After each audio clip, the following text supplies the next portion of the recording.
You're tuned in to the only all-sports talk network in the Middle East, IsraelSportsRadio.com.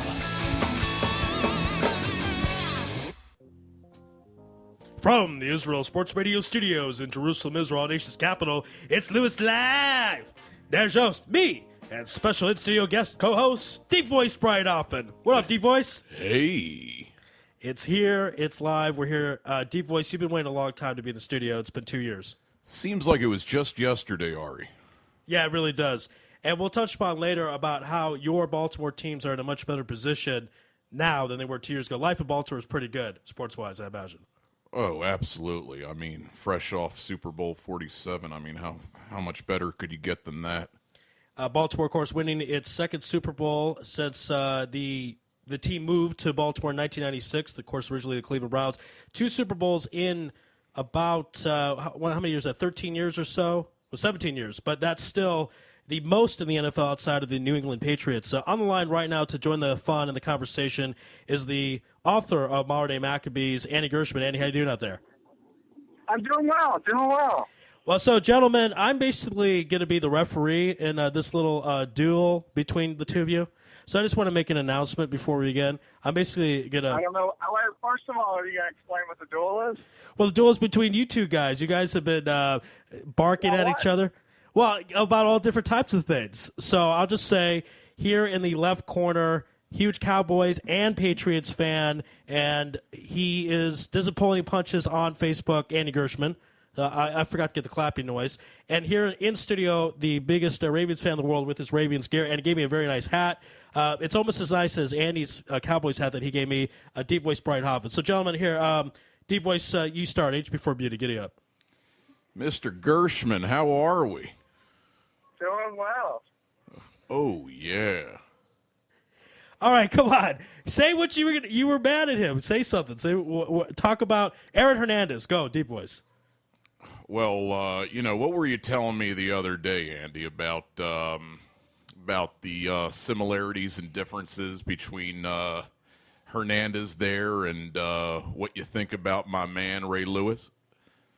I said the only difference is body count. Now, is that the bodies of deer, counting up the antler spray there?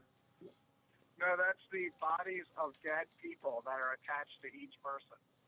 Ah, yes. You were saying that in the Ray Louis situation that there were a couple people involved there. Double murder, not a situation. There's 2 people dead. Remember? And how many years do we go back with Aaron Hernandez there?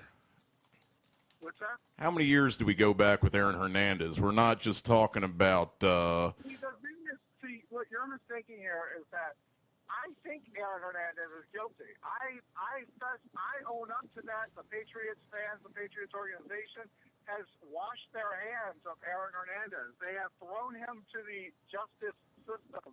They have refunded Patriot fans who had Aaron Hernandez jerseys. They have not celebrated him as a leader of the team or the organization, the face of the organization. That's where we differ in this whole situation. You can't tell me how dirty Aaron Hernandez is. He's a scumbag. I get it. It doesn't bother me that he was a scumbag. It bothers me that everywhere in the world outside of a 20-mile radius of Baltimore, people believe there was some dirty water attached to Ray Louis. Baltimore fans refuse to acknowledge any wrongdoing. That's where our differences lie. Wrongdoing is in a court of law there, isn't it? I mean, the fact that Kraft has already come out publicly and said that Hernandez duped him. I mean, can you imagine if Art Modell had come out and said that about Ray Louis just a month? I mean, Hernandez hasn't even been found guilty yet, and already he's being put under the bus by the entire organization. Now, if one... He already admitted, they already know that he's admitted to the murder. So it's not like there's anything else to be unturned here. And you know what? Please do not bring the American justice system into your argument. I give you one, O.J. Simpson. So if we want to go American justice system, that is the wrong argument. That's a touche for Andy Gershman there. D-Voice, your response. Well, I mean, I certainly agree with you about, some issues we might have in that justice system there. But to bring an analogy, honestly, between these two situations is really ludicrous. It's two completely different situations. Hernandez is obviously guilty.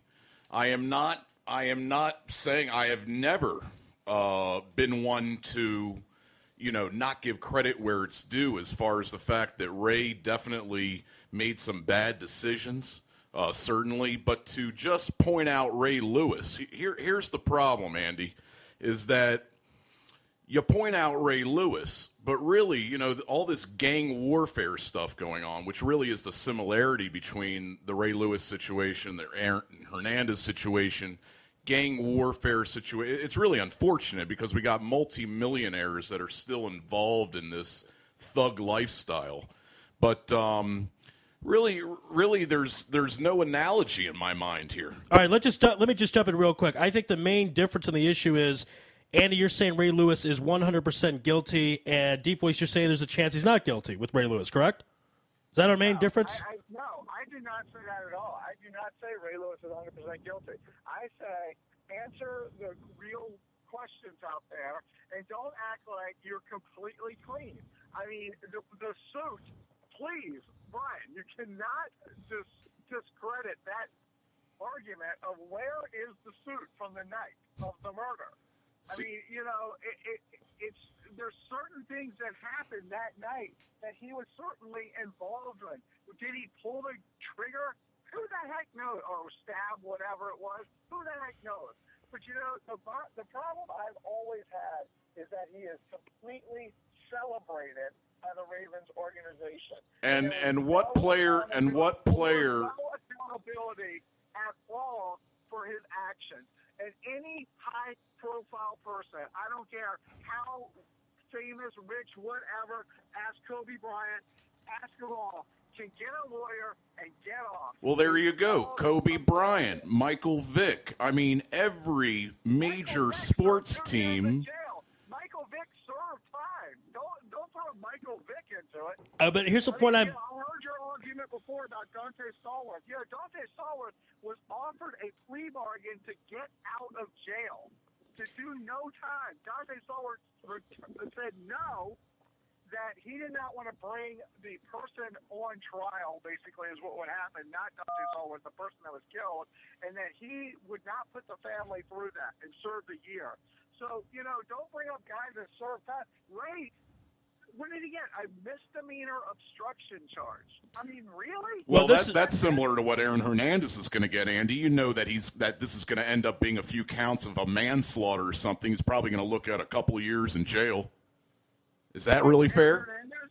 No, he's going down for a long time. I don't think so. He's going to be linked. He's already been linked for like 3 other murders, probably. A double murder last summer in Boston. He is dirty as dirty can be, and they're letting him continue to step in. He is a moron. He is an absolute moron. I think that, what's interesting about this, can we talk football for 1 second? Sure. I think that's why they brought Tebow in, because Tebow was his boy in Florida. I think they brought him in to clean him up. Well, they brought Tebow in, so interesting idea. A little distraction there to start the season, take a little of the attention off of Hernandez. I want to go to one issue. This is what I'm trying to say, Andy. No. Wait. Tebow was not a distraction for Hernandez. That happened before. Okay, but here's one thing. I just want to go back real quick because Andy has a hard time with the celebration of Ray Lewis. Let's say Ray Lewis did not stab those guys, but he was involved. He then he disassociates with these guys. He testified against his friends, and then changes as a person. Shouldn't that be celebrated? What would you say to that, Andy? Yeah, sure, it should be celebrated. Andy, what do you? You know what? In order to change as a person, you got to come clean. So I don't think he'll ever come clean. Andy, what do you think about the gentleman on the Dallas Cowboys who didn't call up that easy number that any NFL player can call at a bar when he feels that he's intoxicated by alcohol, can get picked up for free at any bar? He decides drunk to get behind the wheel with his friend and ends up killing his friend. But is Dallas taking all those jerseys back? Is Jerry Jones putting him under the bus? No, they're not. But you know what? They sure should. He just got a Exactly, Andy. That's my point, is we can't be hypocritical here against the Ravens when every one of the 32 teams in the NFL has their own baggage. That's all I'm saying. I agree with your points. Cleveland just released their guy that was up on charges. It's not, but you know what, to say just because everyone's doing it, that is an awful reason to just dismiss it. That's not what I'm saying. I try to teach that to my kids. I am not dismissing these actions. I'm just calling out a hypocrisy in single-handedly pointing out Ray Lewis simply because you lost to the Ravens in the AFC Championship. The Ravens have been beaten by the Patriots enough to where I don't care. First of all, about that. I'm talking about human life here, and that's where I think the line is never drawn. And that's where I think the hypocrisy is. That I think in order to win a game, no one really cares. And that's the problem I have with it. And I'll stick to that. All right. Do we want to – let's stay on football just a little bit. Now, Deep Voice has consistently said in this program he is not scared – speaking of Ray Lewis, the Ravens lost Ray Lewis, lost Ed Reed, Anquan Bolden.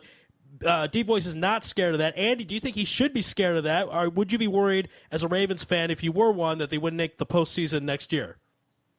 Well, I think they got exactly what they wanted out of Ray Lewis last year. They were 5-5 without him. They came back. He was their spirit, their emotional leader. They caught lightning in a bottle and ran with it. So I think that on the field, emotionally, there will be a little bit of a slide. But on the field, I think Ray was already on a slide.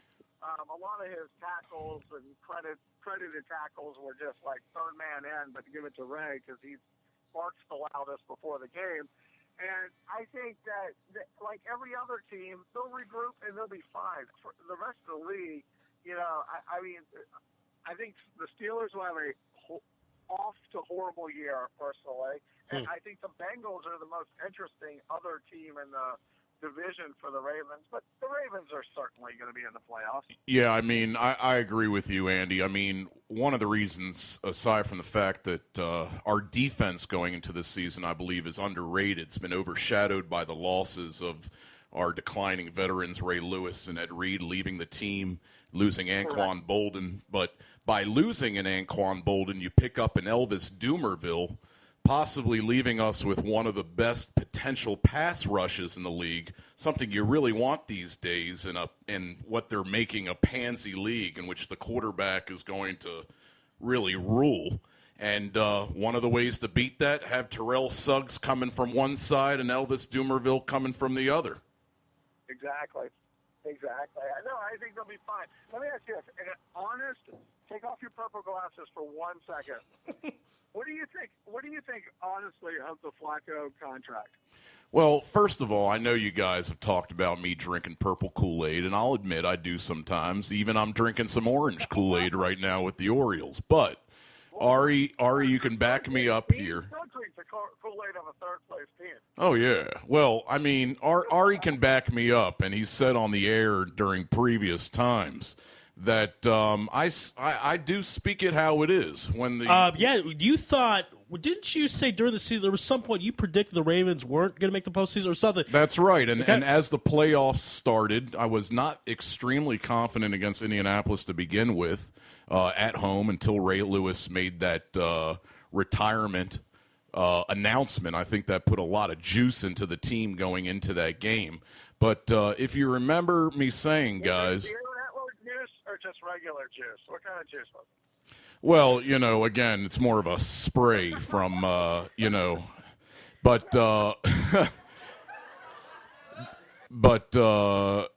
anyways, no, like you said, the AFC North much like the AFC East. And one of the things that the Ravens and the Patriots really have going for them is we do play in a couple of rather crappy divisions there. Right. Just going through the North really quick, like you said, Pittsburgh's a mess. Roethlisberger's on the tail end of his career. He's an injured shell of his former self. He's like a McNair. He's broken down. They haven't even given him a proper O-line.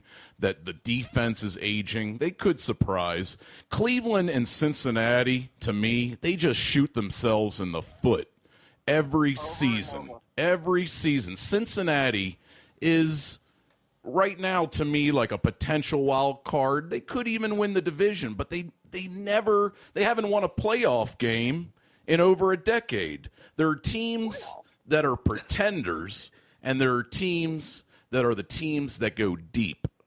And Cincinnati's ownership, their general management, I don't know what they're thinking. There's still something like $15 to $20 million under the cap. Could you imagine if they were to pick up 2 to 3 playmakers aside from what they already have?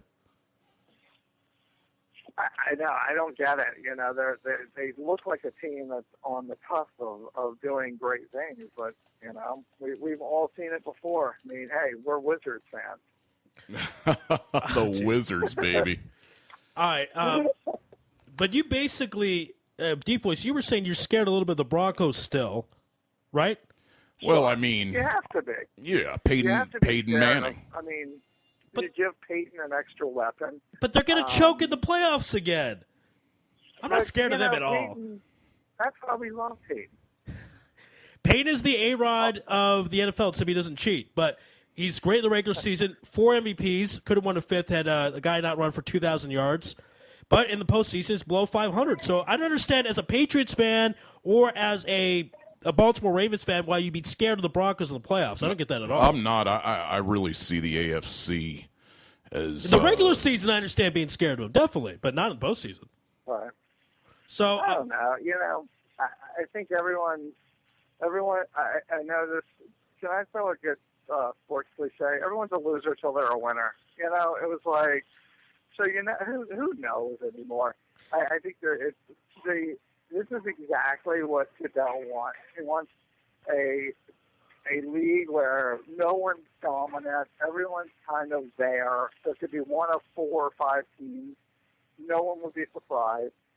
And I think that's how the league is built. So, you know, just like the Ravens caught fire last year, you know, that's what they want. They want a team that goes on a quote-unquote run at the end.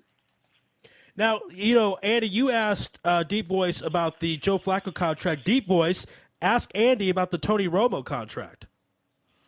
Well, who's making the who's making the larger average salary right now? I think Romo either has the higher average salary. I know Flacco has more guaranteed money, but I knew by the time the season started, you know, a lot of people were giving, you know, a lot of flack, no pun intended, to the Ravens organization for giving this guy so much money. He was at one point the highest paid quarterback, but he's not anymore. Even Matthew Stafford got re-upped the other day. So here's what I think of the Romo contract. The general manager of the Cowboys is a moron. And with that comes a love of Tony Romo. And because he cannot face a mistake, he just keeps digging the hole and continuing to bury himself in his own blunders, so to speak. All right, Deep Voice, so overall, are you okay with that answer from Andy? Well, I mean, all I want to see at this point right now is a Cowboys-Ravens game, but I don't think we're going to have that this year, will we? Highly unlikely. All right, last question.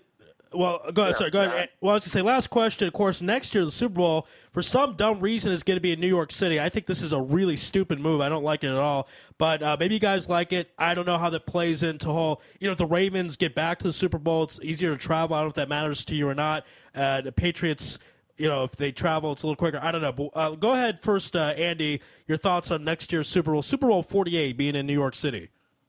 Playing for snuff. What's that? I said I'm praying for snow. That's all I got to say. Praying for snow. Yep. I hope it's a big disaster. Okay, I'm not going that far, but I think it's an awful move, and it just continues once again to pander to New York. It's just first. By the way, I was not even thinking of the weather, just thinking of the traffic. I mean, Tuesday in New York City is brutal. The traffic is not. Yeah, but the stadium's in New Jersey, so the traffic is irrelevant. Well, you're gonna have people staying there. You're gonna have an extra. How many people come to the Super Bowl and they have to find hotels and everything's gonna spill over. Well, that's not that big. I mean, but for the most part, they're always in big cities. I mean, they're in Detroit and they're in Miami, and they're all in traffic nightmares. But the biggest issue is, do you want the Super Bowl to be decided because the tuck rule? I mean, do you want the Super Bowl? Do you want something stupid in the snow to happen that decides the Super Bowl champion? Right. I don't, personally. I think in regards to the traffic, I still think it's going to be. I mean, New York's the biggest city in the country, so it'll be worse. But the weather thing is interesting because when you have a snow game, you can't really pass the football. So a passing team, if the Packers are in that game, even though they're used to playing Lambeau, they're going to be severely affected more than a run team like the Vikings, just for example. Deep Voice, let's get your thoughts before we let Andy go. Go ahead. Super Bowl in New York next season. I personally have no problem with the Super Bowl being in New York because the Baltimore Colts won 2 straight championships before the Super Bowl era, 1958, 1959, 1958 being the greatest game ever played against the New York Giants at Yankee Stadium. So I welcome the opportunity to go back up to New York and defend our ring. Wow. Johnny Unitas, bring it back. Johnny Unitas, actually my favorite quarterback of all time. And may you rest in peace. All right, Andy, we know you got to run. You're in New York right now. Are you promoting your book, or you're there for other different celebrity apprentices? No, I'm back in D.C. Oh, you're back in D.C. I'm back in the Beltway loving part of this world. Right, Brian? Oh, yeah. How's that humidity down there? Because I'll tell you, I haven't been here in Jerusalem in 2 years, but I was born in the desert. And I'm back in the desert now, and I'll tell you, it's a mechaya just to get out of that humidity of the East Coast, be back in the Holy Land. It's nice to have cool weather at night, right, Deep Voice, with a nice breeze? Absolutely. And, Andy, we were 2 good Jewish boys the other night. Me and Deep Voice went to the Kotel, right, Deep Voice? I got to thank you, Ari. This man, Ari Louis, he's not just one of the best radio hosts here. Oh, please, you're making me blush. 2:00 in the morning trip to the Kotel, and I'll tell you something. Let me tell you, I know exactly what that's all about, and they are some good times.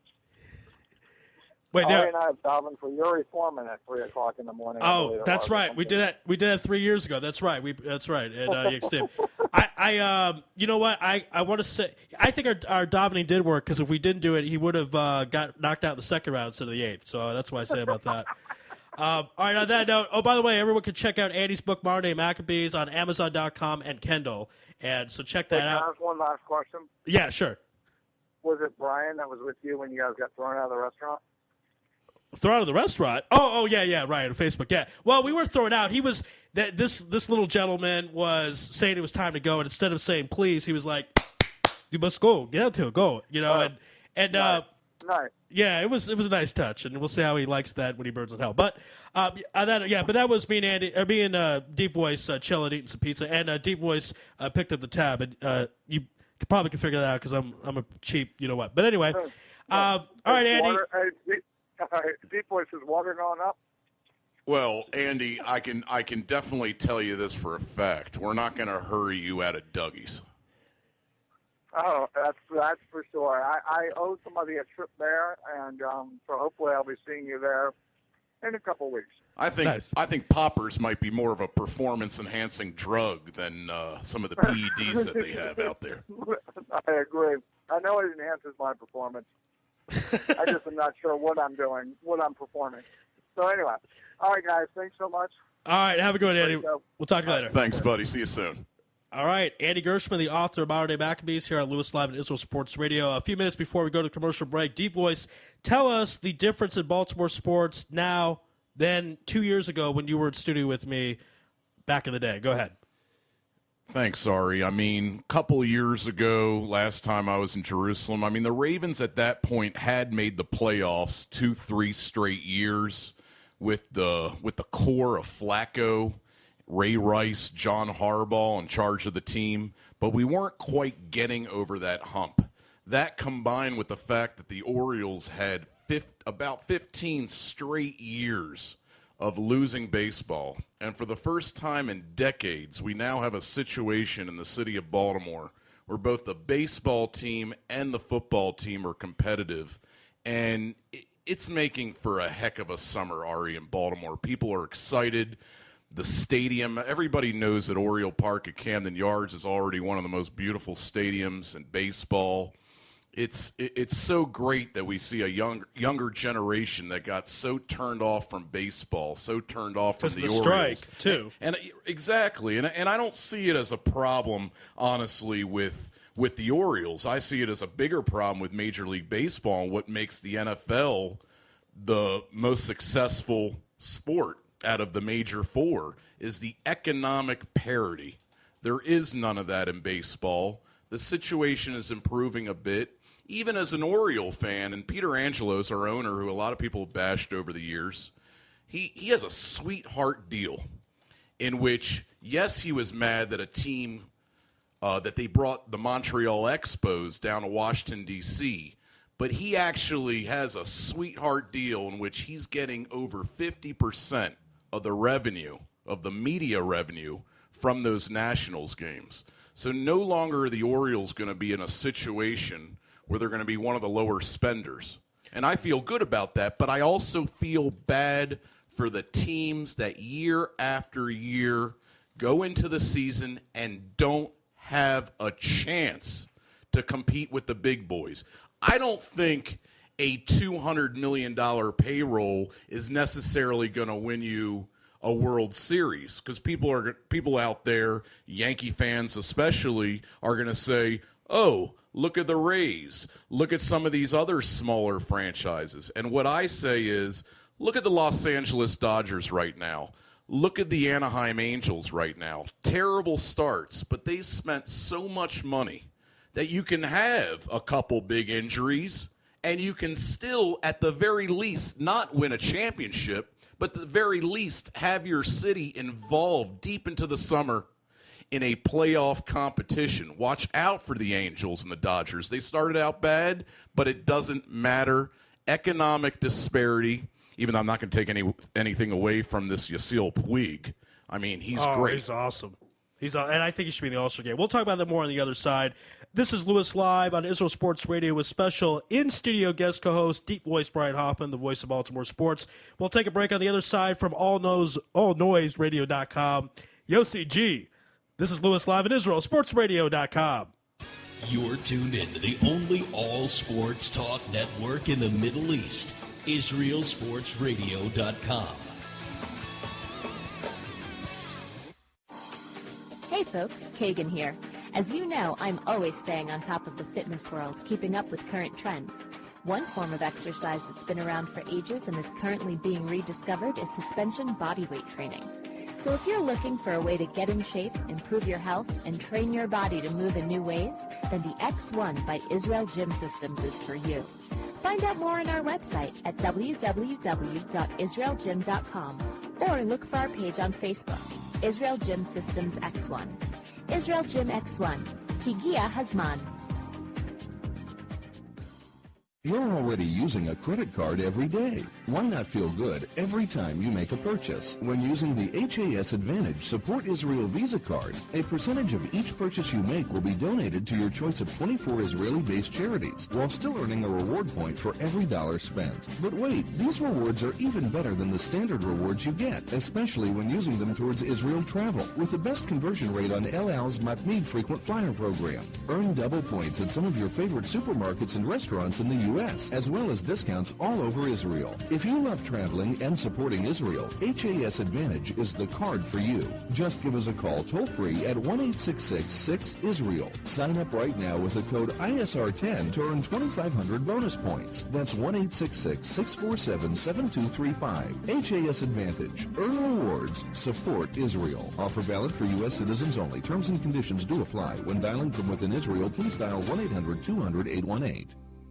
Israel Sports Dynamics specializes in football consulting, equipment, uniforms, and more. Great brands such as Nike, Russell Athletics, Schutt Sports Products, and many more. Just one call away. With over 30 years coaching experience with university and professional athletes, Terry Hill, owner of ISD, can advise you for all your sports needs. Call 054-581-3248. That's 054-581-3248, or visit our website at www.isdisrael.com. If that's not easy enough, click on the ISD banner on the Israel Sports Radio website and be part of the game. Are you tired of paying for expensive gym memberships that you don't use? Are you frustrated by not seeing results? It's time for the X1. Israel Gym Systems is proud to launch the X1 suspension and bodyweight training system. Lose weight, build muscle, improve balance, coordination, and flexibility. With your purchase of the X1, you'll receive a free membership to IsraelGym.com and access to our archives of videos and exercise plans. Sign up today at www.IsraelGym.com and get ready for the new you. Israel Gym X1. Higia Hazman. Broadcasting live from Israel. IsraelSportsRadio.com. Back here on Louis Live on Israel Sports Radio with in-studio guest host, deep voice Brian Hoffman. Our thanks again to Andy Gershman, the author of Modern Day Maccabees. You can pick up that book on Kindle and Amazon.com. Andy, of course, disapproving of the Ravens' so-called worship of Ray Lewis when he says the Patriots were of higher standard by cutting ties with Aaron Hernandez. That could be debated, certainly, but in particular, I want to get more details about the situation with Aaron Hernandez. Those and other issues will be helped by our good friend on the line right now from allnoiseradio.com, Yossi G. Yossi G, welcome back to Louis Live. Well, thank you very much, Ari. How you doing out there? We're doing great. Of course, deep voice Brian Hoffman in studio with us. Deep voice, please say hi to Yossi G. Yossi G, my man. You know how much of a pleasure it is? I mean, this is usually your seat right here. You know, for the last 2 years, it's like a role reversal tonight, baby. Keep it warm. Keep it warm.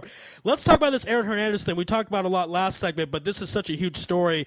Yossi G, I understand the latest is not only did Mr. Kraft come out and say that Aaron Hernandez duped him, Andy Gershman also mentioned that Mr. Kraft is saying anybody who bought a jersey of Aaron Hernandez, that money will be refunded. And there's also stories coming out. Aaron Hernandez was responsible for several murders personally. Can you give us the latest on the situation with Aaron Hernandez and the Patriots? Well, that's pretty much it. What Mr. Kraft did for the fans in the New England area, anybody who, he already did it, they went through it. They said that right now you can bring back all your Aaron Hernandez jerseys, if you so choose, to the team store in Foxborough, and you'll be able to exchange it for any other jersey in the store. That's going to run him close to $250,000 in just jersey exchanges, and it's all for free. Wow. And with regards to the apparent murder situations, they are attempting at somehow linking Aaron Hernandez to a murder, to a double homicide that happened last year in downtown Boston at like 3 o'clock in the morning, which until Aaron Hernandez was arrested for the allegations of him being the one to pull the trigger on Odin Lloyd, that double homicide had gone cold. So now that they are somehow linking Aaron Hernandez to that situation, and also that apparently Aaron Hernandez is the only one to pull the trigger on Odin Lloyd, so say some of the leaked police reports. This is, of course, now the question: was Aaron Hernandez a football player who just got caught up in something bad, or was he really a bad is he really a bad person who happened to have played a couple years of football? And when you now look at all these other things that are coming out about Aaron Hernandez, it really seems, like Mr. Kraft said, that he and everybody else was duped, was fooled, and into believing that Aaron Hernandez was, had a checkered past and now is trying to become a football player, but when in fact he is a bad person. Of course, this is all accusations. Nothing has been proven. This is all at this point where we stand right now, where he's being accused of all these things. But pending him being proven or found guilty by a jury of his peers, it would then seem that Aaron Hernandez is a bad person who has fooled everybody into thinking that he was a football player. Yeah, we're definitely against gang murders, gang activity. There's just no question about that at all. All right, Deep Voice, go ahead and jump in. Yossi, Oh, sorry, that booing was Aaron Hernandez, not for Deep Voice. I thought that might have been the 49ers fans, or maybe some of the people that made the lights go out in the Superdome. We'll save that for Joe. But back to Aaron Hernandez. Go ahead, Deep Voice. So Yossi G, I got a question for you, and it has to do exactly what we're talking about with Aaron Hernandez. And I've been thinking about this long before this situation with him, as to the idea, and this is something that I feel that these players have an opportunity to be multimillionaires, and why they would possibly mess that up by hanging out with their old crowds, this gang warfare lifestyle. How does that still exist? Do these people not realize? I mean, that got to be basically these players have such an opportunity. There's so little players in the NFL that have the opportunity to be on that stage, and why they're still engaging in this behavior. So, Yossi, I was just, I just wanted to ask you, like, how does this happen? Well, you heard of the term "old habits die hard," and also the term that it's very difficult to change a zebra's stripes. Sometimes when you have players, and this, of course, is the question that people are wondering. This is a guy who signed a $40 million extension. This is a guy who had it made in the shade, a huge home, a McMansion. I mean, his dog has had a house that was bigger than homes that people live in. Wow. His dog, for crying out loud. Wow. 23-year-old guy, has a fiance, has a baby daughter, is doing what he loves, is making a heck of a lot of money at it, and he's good, too. Mm-hmm. And he goes ahead and, like you say, back to the old crowd, and really what he's being accused of pulling the trigger for is a childish action. I mean, this is a guy who, he spoke to guys who I don't like, so now I'm going to go ahead and kill him. Like, come on, man. Seriously. Yeah. So when you look at what had happened, the only thing that I can say to this is really old habits die hard. And you look throughout the NFL, you look throughout basketball, you look throughout other sports where situations like this happen. That is the only explanation that I have, is that this is the mentality that they had growing up. There was also a lot of yes men around the person, or people who so therefore the guy doesn't really know how to act in real society if he's been sheltered all his life. But conversely, you also have people who come from really colored backgrounds and they checkered paths, and they don't really know, they haven't really been guided properly to go to the next level or to make themselves better. But in a case with Aaron Hernandez, the Patriots went out on a limb. They took a chance in the fourth round, which is about where teams start taking chances on players. If this was the first-round draft pick, then you could have a real true complaint to the Patriots that perhaps they did not do their due diligence when they were looking at him, looking at his past, looking at his history. But fourth round, you kind of already start if you're taking chances on players. So you take a chance on a player who has been known to have gotten into fights in college and things like that, a little bit of a colorful character. Okay, no problem. You put him in a position around veteran players who are going to help him try to get over that history, that past that he had, to be a better person. And from what it seemed, they had accomplished that. Obviously, he was playing everyone for the fool and had old habits really die hard with him. Wow. Again, you bring up his fiance, his daughter, these type of things. Has there been any contact with his fiance or family members or something to that effect to try to say he's innocent? But what I'm trying to say is anybody come out on his side and say, there's no way he did this, this is a mistake?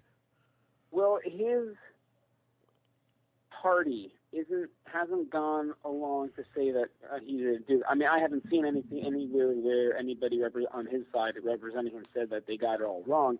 The only thing that I've heard his lawyers say was that, the case is all circumstantial evidence and it's nothing. Don't worry about it. He'll be back. He'll be playing football.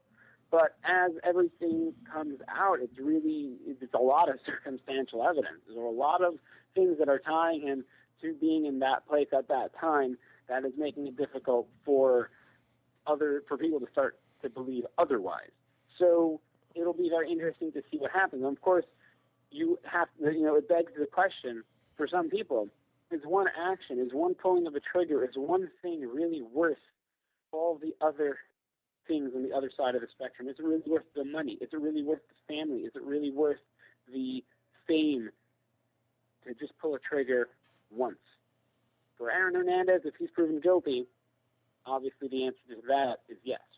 All right, we're on the line right now with Yossi G of allnoiseradio.com. Go ahead, deep voice. And Yossi, it's not like it's like you're saying. It's not like it's one impulsive act. It's like a second moonlighting lifestyle of this guy. A lifestyle that he's choosing. And, it's going to be hard for people to sympathize with Aaron Hernandez, but just to play devil's advocate a little bit, maybe he's in a tough situation in which, growing up, he promised folks, or he was threatened, that if he got to this situation, he would have to prioritize the gangs over football, even if he's a multimillionaire. And I'm just playing a little devil's advocate, and, obviously one still has a choice as to what lifestyle, but if one were to think a little bit outside the box, possibly, the man might be in a tough spot where his life could be threatened if he chooses not to murder this man. Yeah, what about that angle? Great question again, deep voice. Your thoughts, Yossi G? Then, if that is the case, when we go down that road, then you also have to remember that there are other ways to get around that lifestyle. There is security, there are cameras, there are hired people to watch your every move. And if that's the case, then perhaps he should have gone to Mr. Kraft and told him, or gone to the organization hierarchy and said, look, I feel like my life is being threatened. Get the authorities involved, get the police involved, and it would be a different sort of story. If he felt that he was too man enough to do that, if he felt that that was too below him and that he would handle his own business, then, again, I go back to that comparison, not really the comparison, but the question of, was he a football player who happened to have done something wrong, a one-off deal, or was he just moonlighting as a football player but really not a good person? All right, again, we're speaking with Yossi G of allnoiseradio.com. Let's switch gears real quickly and talk about the NHL. I understand there's a new coming out of the rink sizes. Tell us a bit about that, Yossi G. Well, one of the writers for Eurosport penned an article suggesting a way to curb concussions in the NHL and to slow the game down, even though there has been fast-paced over the last couple of years since the 2004-2005 lockout, since they had the new rules changed. And what this person wrote was how in Europe, in Russia, in the KHL, in the Olympics even, the rinks are a little longer and a little wider. It allows for more passing. It allows for players to realize when, a bit more reaction time that a hit is coming so they can get out of the way. And it also allows for less concussions because players are skating longer, so they get out of breath a little bit faster and have to make quicker line changes so the game can continue to flow. you bring in to the NHL, you have to remember the NHL is a smaller rink, hasn't really changed much since the NHL became what we now know as a hockey league in 1926, when the players were a lot smaller then, and the equipment, also another factor to concussions, was also a lot different. So when you factor in that the players have gotten bigger, can skate faster, hit harder, and the equipment is all kind of makes you feel like you're Superman, and no matter what you're going to do, similar problem like the NFL, that no matter what you're going to do, you can go and hit the other guy and nothing's going to happen to you. So it's almost like a reckless feel. And once you have that, put it all together in one big soup pot, it's not a good tasting dish. What's going to end up happening is you're going to continue to see concussions going on. You're going to continue to see jarring hits and things that are enjoyed by the crowd, but to a degree. You don't need that extra stuff. You don't need the stage fighting and things like that. And you don't need the hits that come from nowhere and for no reason. So when in terms of curbing concussions, it's a little bit of the rink size. I believe that if they make the rinks bigger, you will see less concussions, but also to somehow change the protection that the players wear so they don't feel like they are Supermen and they can just go ahead and recklessly do whatever they want because there's no repercussions from whatever it is that they do. All right, so it sounds like overall this is a lot safer for the players. Deep Voice, go ahead. Well, hockey, Baltimore doesn't have a hockey team, so closest to the Capitals. Of course they do. They have the Philadelphia Flyers and the Washington Capitals. Oh yeah. Well, Andy says I'm a Capitals fan, and it is somewhat true. I'm sort of a soft fan of the Wizards and the Capitals, but I will tell you, I'm not just a football, baseball, Maryland Terps college basketball guy. I do watch my hockey. I love the sport. And from what I've seen in Washington in the last few years, along the lines of what you're talking about right now, Alex Ovechkin, his whole career seemed, in my mind, to completely turn around because of all these suspensions that he had gotten. He seemed to have to change his game around so much that it wasn't until the second half of this season that he was again playing well. He did win the Hart Trophy, the MVP in the National Hockey League this year. But for a couple of years, Ovechkin had kind of fallen off the radar, and I believe that's because he wasn't able to do his thing, play hockey the way he had grown up playing hockey. Well, what he ended up doing the last couple of years, just talk about Ovechkin for a moment, was that he was playing more along the outside perimeter of the offensive zone, not really doing what he's been known to do in the early years of his career, get in front of the net, get into the corners, fight for pucks, get dirty, then be a gritty player. What I was talking with Laura Stam, who we had on when Ari and I were doing the show, she was on Israel Sports Radio, the director, the creator of power skating, and she had said she was at the playoffs with the Stanley Cup Finals with Boston and Chicago, and she was seeing all these players. And she's been doing this since the late 60s, early 70s, when players weren't as big, as tough, as fast, as agile like they are today. And still, the rinks have stayed the same sizes. The players are just getting bigger. The equipment's getting harder. And that, I feel, is even if you have a clean hit shoulder, leading with your shoulder, not leading with your head like they have in the NFL, even so, you're still getting the player still on the receiving end will have a concussion because it's not your actual physical, fleshy shoulder that's hitting him in the face. It's your shoulder pad. It's hard. It hurts. And when you have a smaller rink, a smaller space with technically more girth in smaller spaces as you used to have versus in the 50s and 60s, like when they had it less, smaller sized players, then you're automatically going to have more hits, more injuries, prone game. And you can suspend from today to tomorrow, but the hockey purists will say, well, you can't suspend somebody for giving a shoulder check. True, you can't. But still, somebody's going to be hurt. Yes, it's all part of the game, but there is a way of making the game stay true to its roots without taking a lot of it away. And I believe that by changing the equipment and also by making the rink size a little bigger, that will enable the concussion ratio to spike downward. All right, let's switch gears the last few minutes we have with you. Let's talk about Major League Baseball. And first I want to go to Yossi Puig, who looks like he's going to make the All-Star team because it's going to come down to the fan vote, and I don't say the fans won't put him in. Puig received almost 1 million votes in write-in votes, which is truly historic, and he's only played about a month or so. He debuted on June 3rd, so that's about 5 weeks.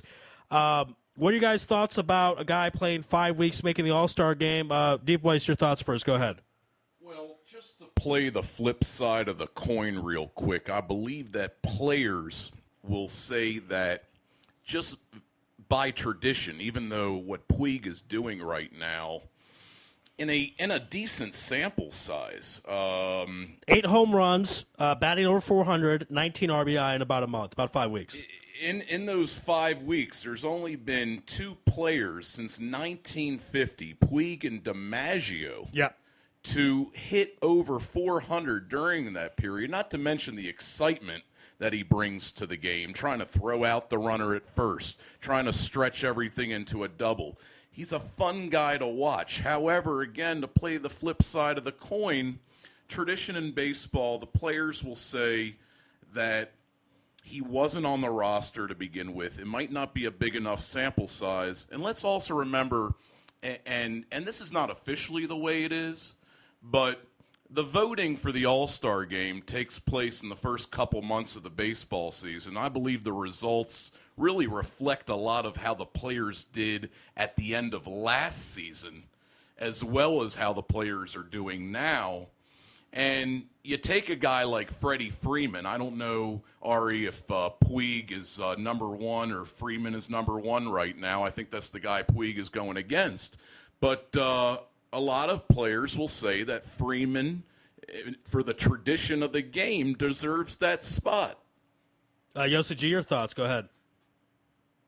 Tradition for baseball runs very deep.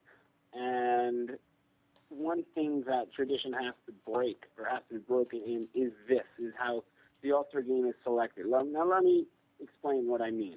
If you are going to tell me that the All-Star game selection has to do with a player's career achievement or a multi-year achievements of a player versus what's going on now in a month, 2 or 3 of a season, which is essentially what ends up being, because fans have very short memories. Come on, let's be honest here. Fans are not thinking really that much about last season. They're thinking about the here and now. But if you're going to say that it is about last season and then the season before, and how they should, it's a gradual process, or keep getting better and better, and now that they should be voted in. Okay, well, if that's the case, then you should have Jonathan Papelbon for his career achievements, and you should have Evan Longoria for his career achievements, and you shouldn't have somebody in there like Yossi Puig, or somebody in there like there's a pitcher there from the Kansas City Royals. I mean, let's face it. Right now, the game is all about the fans. What the fans want. What makes the game exciting for them. Now, if you're going to tell me that Puig, with a little bit over 140 plate appearances, is going to garner this much hoorah and attention, and why is he in? Why is he being considered? Then how come the guy on Kansas City who's got 170 batters faced, how come he's not getting all this attention? How come he's, yeah, sure, no problem. You're pitching well. Let's go. You're in. What's the big deal there? Los Angeles, baby. Los Angeles. All I will say is when it comes to Puig, if it's for the fans, if the game is about the fans, he is the most exciting player right now. If the game is about who will win, if it's the AL or the NL, to determine which league has the home field advantage in the World Series, it's about Puig, because he can run, he can throw, he can play defense. Right now, the game is being captivated by him, He is the most exciting player, and if the fans vote him in, he is deserving. If the fans don't vote him in, the fans speak. End of story. Now, as a side note, we're talking about hockey and then NFL, what Major League Baseball can do to alleviate this question, this quandary that may pop up in the future, is to have a slot for the All-Star game for somebody who is the most exciting player in the last month or so, for who the fans want to vote in, from who's somebody who's played from the 1st of June. That will alleviate, a call-up who somebody who came in because somebody else was injured, whatever the story is, a rookie sensation, whatever you may have. That will alleviate all these questions. You're basically saying all these problems. You're basically saying make a Yossi Puig rule. That's what you're saying. In a sense, yes. But if you're not going to go that far, because you're going to say, "Whoa, that's already pushing tradition too much." We have one voting player. We have, fine, I understand that. But then, if the fans speak for themselves and say, "We want Puig in," the fans speak. If the fans speak for themselves and say, "We don't want him in because we vote for Freddie Freeman to go in," or whomever else is on that list, Hunter Pence or whomever else, the fans speak. At the end of the day, it's up to the fans for this position, and therefore, what everybody else is saying, tradition, and he didn't do nothing, it's all a bunch of horse folly crap. He's voted in, end of story. All right. Again, Yossi G, you can hear him on allnoiseradio.com. Actually, his show will be on today at midnight Israel time, so go to allnoiseradio.com at midnight. Click on the sports section. You'll be able to listen to him and hear his thoughts. Yossi G, thank you for being on Louis Live on Israel Sports Radio. My pleasure, guys, and Ari, always a pleasure to be on, and Deep Boy, it's always good to hear from you. So nice to talk to you again, man. May we do this at some point soon, both together in the holy city of Jerusalem. Sounds like a plan. Amen, brother. All right. Be well, Yossi G. Speak with you soon. Take care, guys. All right, that was Yossi G here on Louis Live on Israel Sports Radio. One more minute before we go to commercial break. Deep Voice, your thoughts on Yossi Puig being in the All-Star game one more time. Go ahead. Well, again, Yossi said it great. I mean, there's a couple of takes you can have on this thing.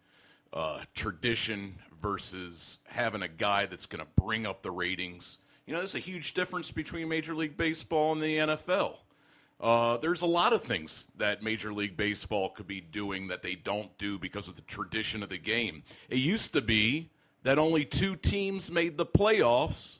Yeah, that's right. Up until like 1980, I think they started the I have to double check, maybe 75. But yeah, great point. You had to go up against like a couple divisions worth of teams. You could win 95, 100 games and still not make the playoffs. So there's a bunch of things that baseball could be doing to bring the fans in. The NFL is amazing because more fans love the sport because it's more exciting late in the season for them because of the simple fact that 8 teams are making the playoffs from each conference. Whereas in baseball right now, it used to be 5, now it's 6 with a 1-game playoff. You could bring in more teams, but that would cause some issues. But, I'll tell you, Ari, aside from Puig, even bigger issue going into the All-Star game, some people love the home run derby even more than the All-Star game. And I think it's interesting that at the tail end of his career that Robinson Cano did not pick Big Papi to represent in the American League. Instead went with Cespedes, who I love, the Cuban from the Oakland Athletics. He can hit the ball pretty far away, too, and you have to in that Oakland Coliseum.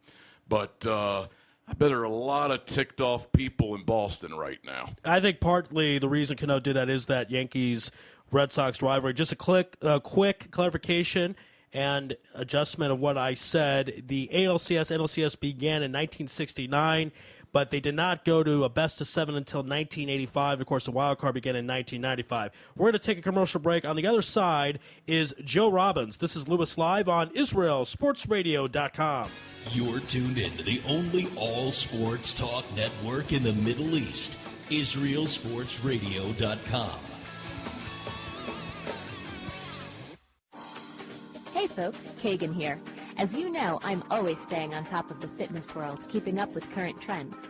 One form of exercise that's been around for ages and is currently being rediscovered is suspension bodyweight training. So if you're looking for a way to get in shape, improve your health, and train your body to move in new ways, then the X1 by Israel Gym Systems is for you. Find out more on our website at www.israelgym.com or look for our page on Facebook, Israel Gym Systems X1. Israel Gym X1. Higia Hazman. You're already using a credit card every day. Why not feel good every time you make a purchase? When using the HAS Advantage Support Israel Visa card, a percentage of each purchase you make will be donated to your choice of 24 Israeli-based charities, while still earning a reward point for every dollar spent. But wait, these rewards are even better than the standard rewards you get, especially when using them towards Israel travel, with the best conversion rate on El Al's Matmeed Frequent Flyer program. Earn double points at some of your favorite supermarkets and restaurants in the U.S., as well as discounts all over Israel. If you love traveling and supporting Israel, HAS Advantage is the card for you. Just give us a call toll-free at 1-866-6-ISRAEL. Sign up right now with the code ISR10 to earn 2,500 bonus points. That's 1-866-647-7235. HAS Advantage. Earn rewards. Support Israel. Offer valid for U.S. citizens only. Terms and conditions do apply. When dialing from within Israel, please dial 1-800-200-818. Israel Sports Dynamics specializes in football consulting, equipment, uniforms, and more. Great brands such as Nike, Russell Athletics, Schutt Sports Products, and many more. Just one call away. With over 30 years coaching experience with university and professional athletes, Terry Hill, owner of ISD, can advise you for all your sports needs. Call 054-581-3248. That's 054-581-3248, or visit our website at www.isdisrael.com. If that's not easy enough, click on the ISD banner on the Israel Sports Radio website and be part of the game. Are you tired of paying for expensive gym memberships that you don't use? Are you frustrated by not seeing results? It's time for the X1. Israel Gym Systems is proud to launch the X1 suspension and bodyweight training system. Lose weight, build muscle, improve balance, coordination, and flexibility.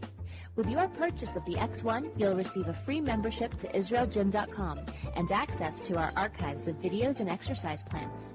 Sign up today at www.IsraelGym.com and get ready for the new you. Israel Gym X1. Higia Hazman. Broadcasting live from Israel. IsraelSportsRadio.com. Back here on Louis Live on Israel Sports Radio. Our thanks again to Yossi G of AllNoiseRadio.com. Sorry, folks, I made a little bit of a mistake here. I said that Joe Robbins was coming up. Actually, Joe Robbins will be coming on in a half an hour. Right now, we're going to go out to Philadelphia and talk with our Philadelphia insider, Ari Bluestein. And before we do that, I want to remind everyone to check out the Israel Sports Radio store. If you're listening to us on Justin TV, go over to the website, IsraelSportsRadio.com, click on the store tab. Great items such as T-shirts, hats, books, and much, much more. That, again, is the Israel Sports Radio store, the store tab of IsraelSportsRadio.com. On the line right now is our Philadelphia insider, Ari Bluestein. Ari, how you doing out there? I'm good. How are you, Ari Louis? Doing great. And, of course, Deep Voice Brian Hoffman is joining me in studio. So, Deep Voice, please say hi to Ari Bluestein. Ari, how you doing? Philadelphia was the city I flew to Jerusalem from. U.S. Air. What a great direct flight. I'm glad you enjoyed that, Deep Voice. Yes, and Ari Bluestein had a lot to do with that, so that's good. Now, Ari Bluestein, I'm not sure. You'll correct me, I believe. But last week, did you say Dwight Howard was going to go to Houston? Yes, I did. All right. So congratulations for getting that correct. Can we bring up, Jim the intern, can we bring up the clapping sound? Let's see, we get the slow clap sound here. So Ari Bluestein got that right. What was the final reason for that? I mean, we know Howard is a little bit of a mental basket case, very sensitive. I think L.A. was a little too much of a big city. Kobe Bryant was a little too hard on him. So what was the final reason that you thought Dwight Howard was going to go to Houston and did go to Houston? Well, first off, there's the financial issues. Obviously, the Lakers could have been in the running. Same thing with Dallas. I think we talked about it. Like Atlanta and Golden State were kind of like dark horses in this race, but couldn't quite get it worked out money-wise. And, of course, Atlanta is his hometown, so that was a possibility. But when you look at Houston, they love their basketball down there. They love the Rockets. Obviously, there's a good amount of history. A couple of NBA championships in the mid-'90s. You had Clyde Drexler, Hakeem Olajuwon, and obviously the Rockets have not been the same since that era, really. Yao Ming thought that maybe he could turn it around there in Houston, but obviously he's had a lot of injuries, forced him to end his career short. So you have a couple of good players there now with Houston, especially with James Harden, who's turning into one of the best scorers in the NBA. You've got a pretty good point guard in Jeremy Lin who can work the pick and roll pretty well. And I think Dwight Howard is a perfect fit. And also Dwight Howard wants to be the center of attention. And as good as James Harden is, he's not the type of personality like a Kobe Bryant or LeBron James that demands to be the man in that town. So I think Dwight Howard can be in Houston. He'll be the man. And James Harden will do his thing. And I think Houston really could be one of the top teams in the entire NBA next year if things work out with chemistry on the court. Go ahead, D-Boys. Yeah, Ari, I think like Dwight Howard, that's what Houston's going to be all about next season. I mean, already they were a playoff team, but if Howard, and maybe by going to a slightly smaller market, and there are a lot of people from Los Angeles that think that Howard struggled with that big eye of Los Angeles there. Maybe going to Houston, he can return to being one of the top centers again in the NBA. And Houston, they were probably one big superstar away from going at least deeper into the playoffs. So if he pans out, I agree. I think Houston could be in for a very competitive year. Yeah, you make a good point there. Houston is a similar market to, I guess, Orlando. I'd probably put Houston above Orlando, but, yeah, it's certainly not as big as, L.A., where L.A. and New York are obviously the biggest media markets in sports. So I think that's going to help, certainly. And you're right, Houston probably was one player away. Now, they do have Omar Ashik, and now he's a little bit unhappy because now he's not the only center on the roster, and he's signed there to be the starting center, so they have some potential issues there. But I think Houston certainly needs to be thrown up in the top five in the entire Western Conference right now. Of course, we'll see how it works out. They might be top two, Ari, because with Kobe's injury, I think right now the Rockets are better than the Lakers. The Spurs could lose Manu. They could not. They're probably neck and neck. I say either the Spurs and the Thunder are better than Houston, and Houston could compete with the Grizzlies. They might be a little bit better. But I'll tell you like this. Dwight Howard's going to be 28 years old, or he could be 20. He was 18 in 2004. I'm not sure when his birthday is. 28 years old is the prime of an NBA player. Larry Bird won his first MVP at 28. Magic Johnson won his first MVP at 28. Same with Tim Duncan. 28 is basketball prime. I know Dwight Howard is a little more wear and tear on the legs because he didn't play college, but I'm not going to be shocked that Dwight Howard is a top 2 or 3 candidate for the MVP this year. He's going to be a lot more relaxed. He's going to be a lot freer. He's going to be a lot happier. And I want you to assess where the odds of Howard winning the MVP this year. I think he'll be up there. I mean, obviously the usual suspects will be up there as well. LeBron James, Kevin Durant, Chris Paul, I think, will be up there. I mean, don't forget about the L.A. Clippers. They're definitely going to be the best team in L.A. this coming year, considering the Lakers have lost Howard and Kobe's on the downside of his career. You got to put Kobe in the conversation, too. You never know if he's healthy. He obviously could be an MVP caliber player. But, when you're talking about big men, I would say Dwight Howard is probably the top big man in the MVP race. Tim Duncan, he had a phenomenal year. Might have been an aberration, though. We'll see if he can put together another year like that next year. I doubt it. Andrew Bynum, I'm sure you may want to talk about him later, but who knows what he's going to be like coming off the injury. So, yeah, I think Dwight Howard, top 3 in terms of MVP conversation with Durant and LeBron James and Chris Paul close behind him. All right, let's talk about the Gal Mekel signing, the MVP of the Israeli League with Maccabi Haifa. They win the championship. He signs a 3-year deal with the Mavericks for approximately $2.4 million. I don't think he's going to start. Tell me what needs to happen for him to get a starting spot with the Dallas Mavericks. Well, I think he won't start right away. The Mavericks are kind of in flux right now. You've got an aging Dirk Nowitzki in there. You've got some other good players around them. They're obviously not the same team that won the NBA title, a few years ago. A lot of those players have moved on. They lost out in the Dwight Howard sweepstakes. I think they made a little mini run at Andrew Bynum, lost out on that. So I'm not sure exactly where they're going to be.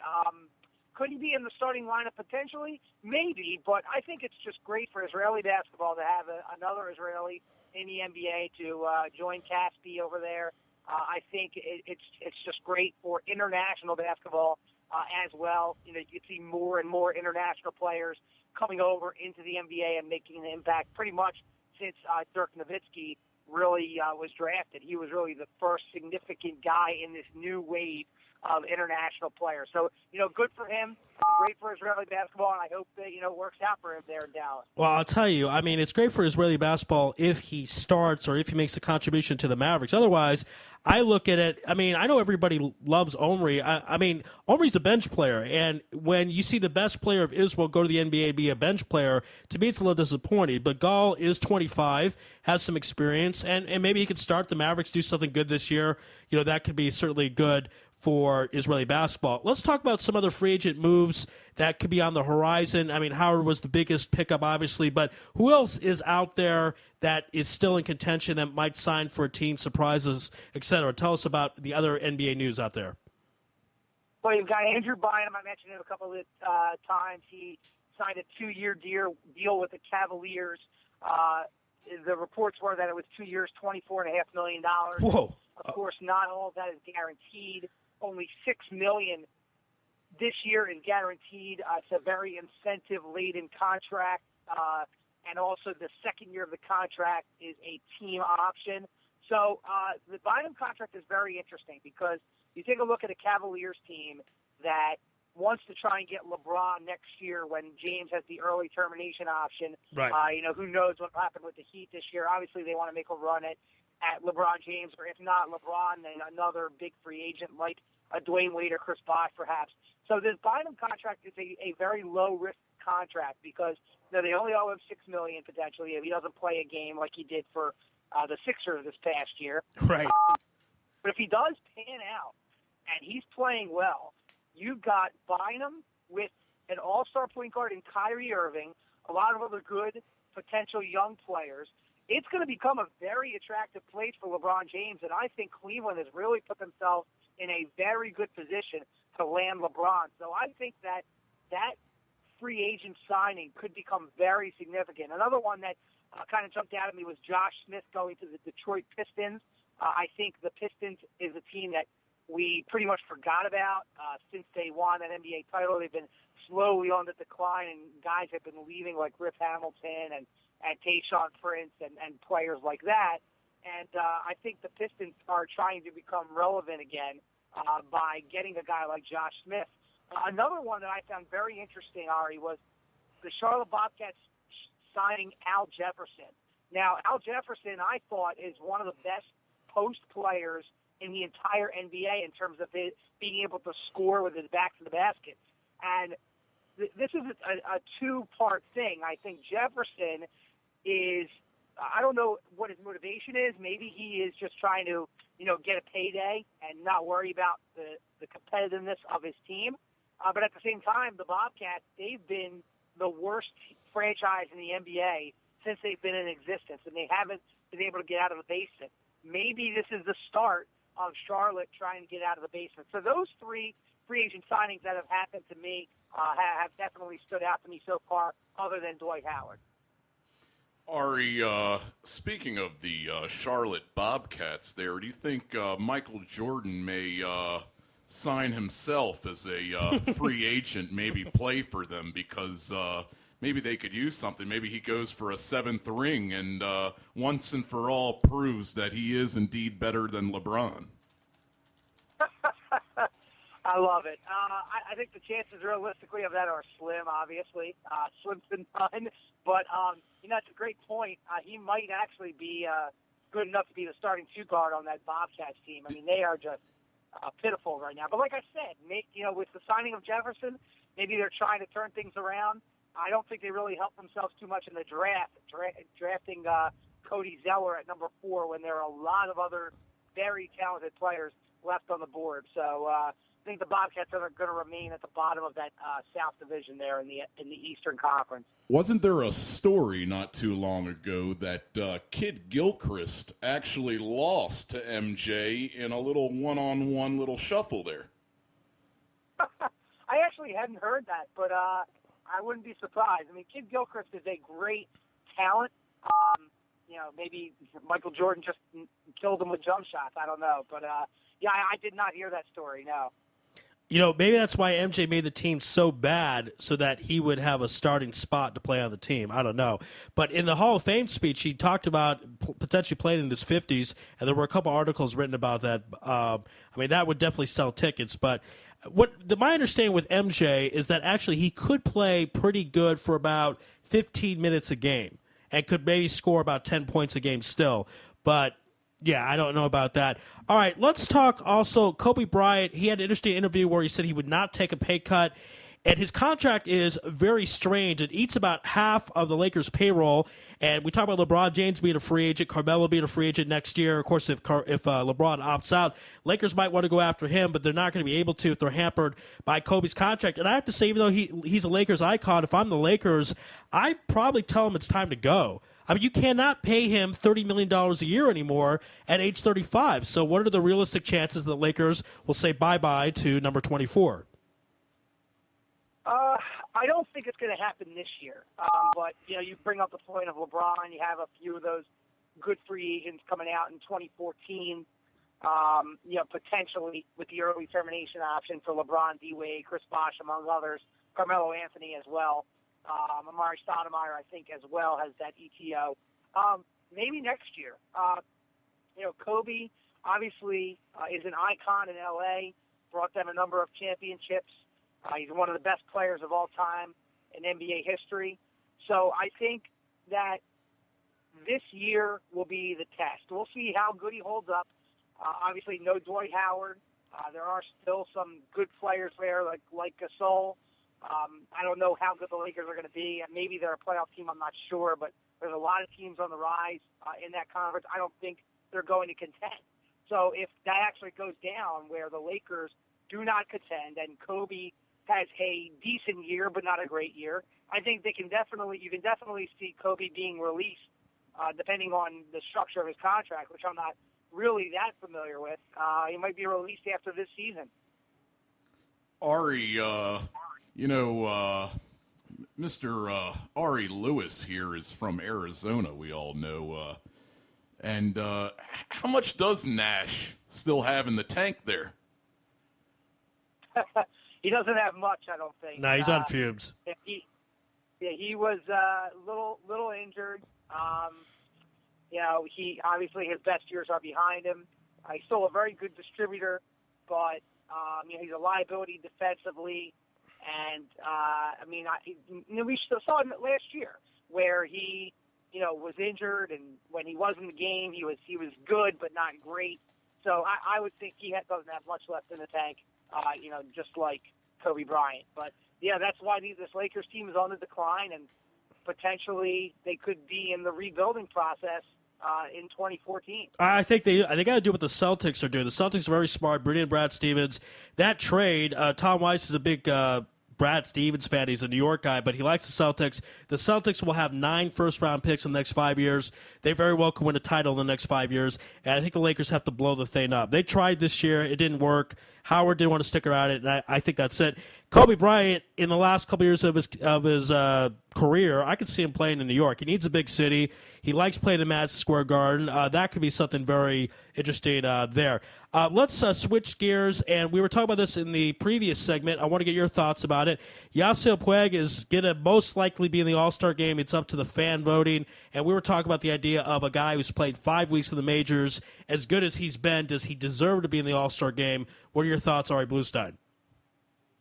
It's an interesting topic, and it was brought up in Philadelphia a lot because Jonathan Papelbon, the Phillies closer, said it was ridiculous for Puig to be considered in the All-Star game. And you know what? It's not a Hall of Fame ballot. It's an All-Star game.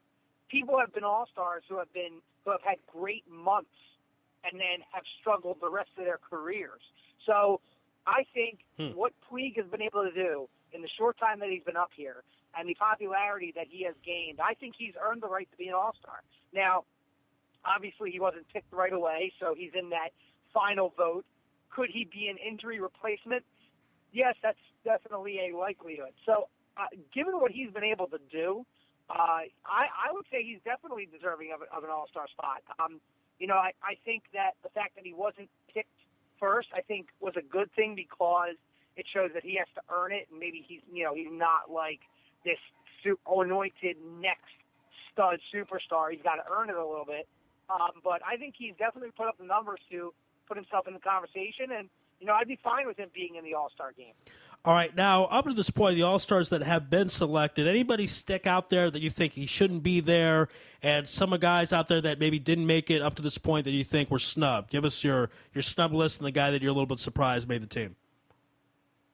I actually would have to take a look at the list again. I don't know offhand, but I can tell you that the one player per team rule probably has some kind of effect. And like I said, I can't really think of anybody specifically right now. I don't have the list in front of me, but the one player per team rule in the past has allowed certain players in the All-Star game that really shouldn't have been in there. I can remember a few years back, there's been a couple of cases where Kansas City sent a pitcher who was their top pitcher, but in reality, he had like a sub-500 record or something like that. So it's a little bit ridiculous.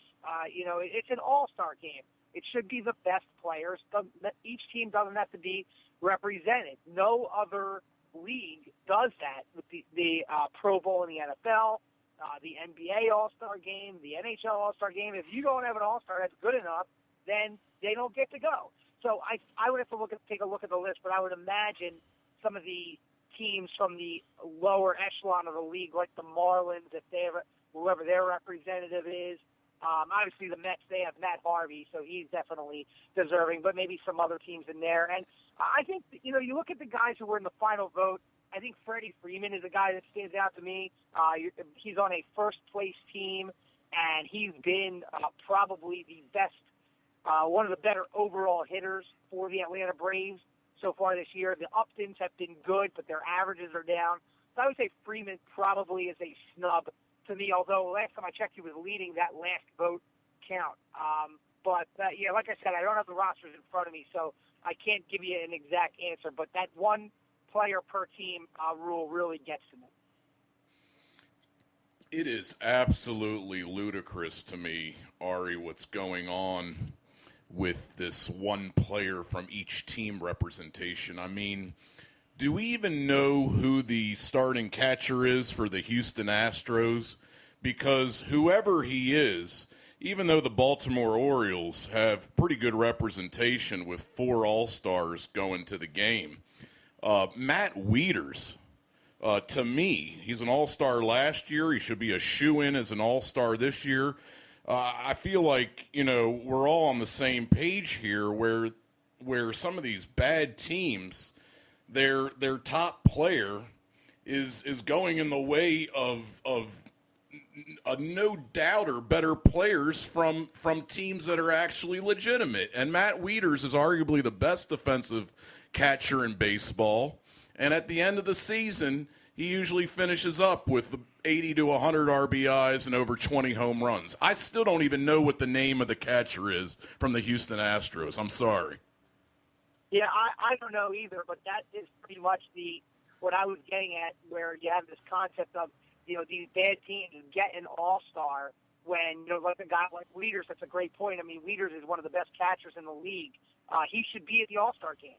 I don't know his exact numbers right now, but I agree with you. He's a great defensive catcher. He's a great power hitter, and he's on a very good team with the Baltimore Orioles, who will be competing for a playoff spot pretty much till the end of the year when we get down to the wire in September. So I think he should definitely go, and whoever that catcher is on the Astros, congratulations to him, but he just doesn't deserve it, and that's the point I'm getting at. And I understand the theory behind it. You want to have all the teams represented so all the fans in the entire country can get into the All-Star game. Well, guess what? If your team sucks, you don't get an All-Star, and you're most likely not even going to be paying attention, because what is this dude going to get? He's going to get to catch 2 innings and 1 at bat? I mean, who cares? I mean, it's really I know if the Phillies were bad and they didn't deserve an All-Star, then I'd be fine with it, and I'd still watch the game, even if there wasn't a Philadelphia Philly in it. But I don't really get it. I'm with you. I just don't like the rule. No other sport doesn't. I just want to give a quick shout-out real quick to my friend Faye, who was so nice to an avid listener of Israel Sports Radio, who was nice enough to look in all the bins of papers for these Houston Astros players. And it's Jason Castro, the starting catcher. That's some research right there. I would have thought it would have been, and Faye did as well, Altuve, the up-and-coming second baseman for Houston. Yeah, Altuve, is he not in the All-Star game? He is not in the All-Star game. I don't believe so. I'm not sure what his numbers are. I know he's being talked about with a lot of trade speculation at the trade deadline.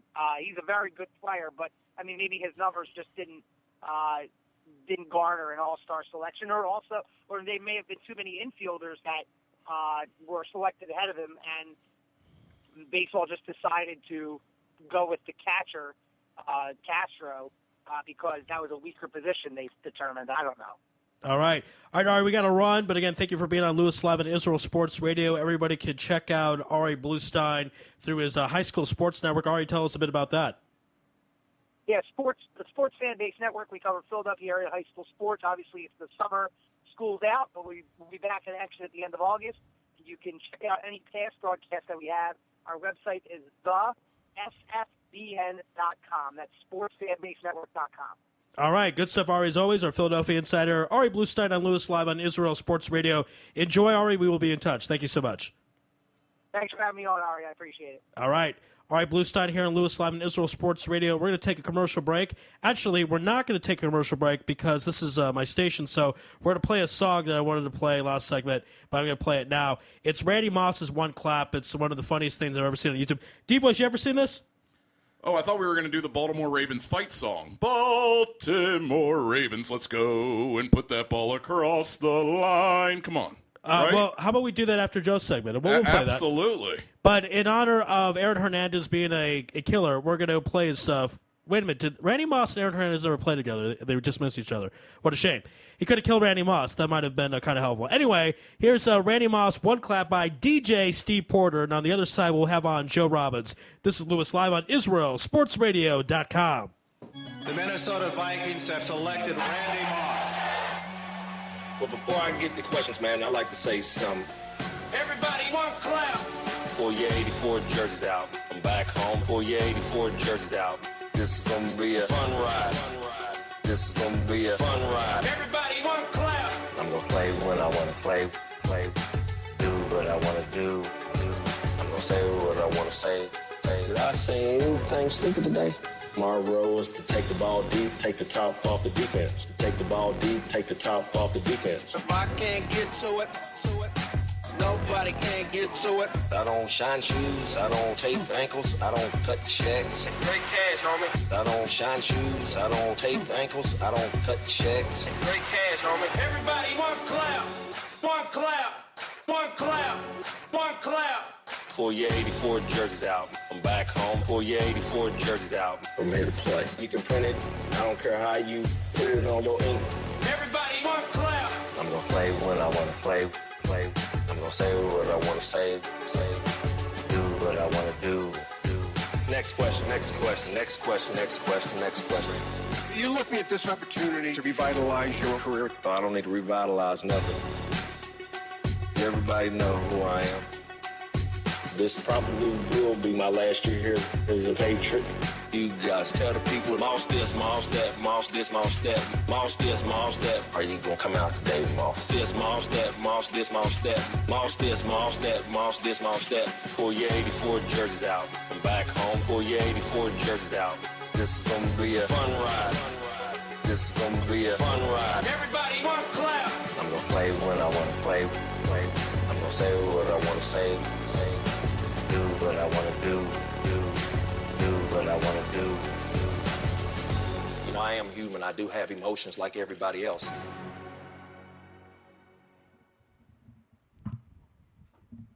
All right, that was One Clap by DJ Steve Porter about Randy Moss. He actually just took what Randy Moss said and put it together in a song. He never added any lyrics. He did do a little dubbing tricks where he had him repeat certain things at certain times, but that's just the stupidity of Randy Moss that he just clearly says really dumb and incompetent things. This is Louis Live in Israel Sports Radio. Just hit the 9 o'clock hour here in Jerusalem, Israel, the holy capital of Israel. We're going to be here until 10:30 local time. A couple of great guests on the horizon. We'll have on Daniel Friedman from NBC, and Radio Mike will be reporting to us live from Yankee Stadium. He will give us some breaking news regarding the New York Yankees. I know what the news is. I will not tell you as a teaser, so you can listen to that segment and find all about that on yourself.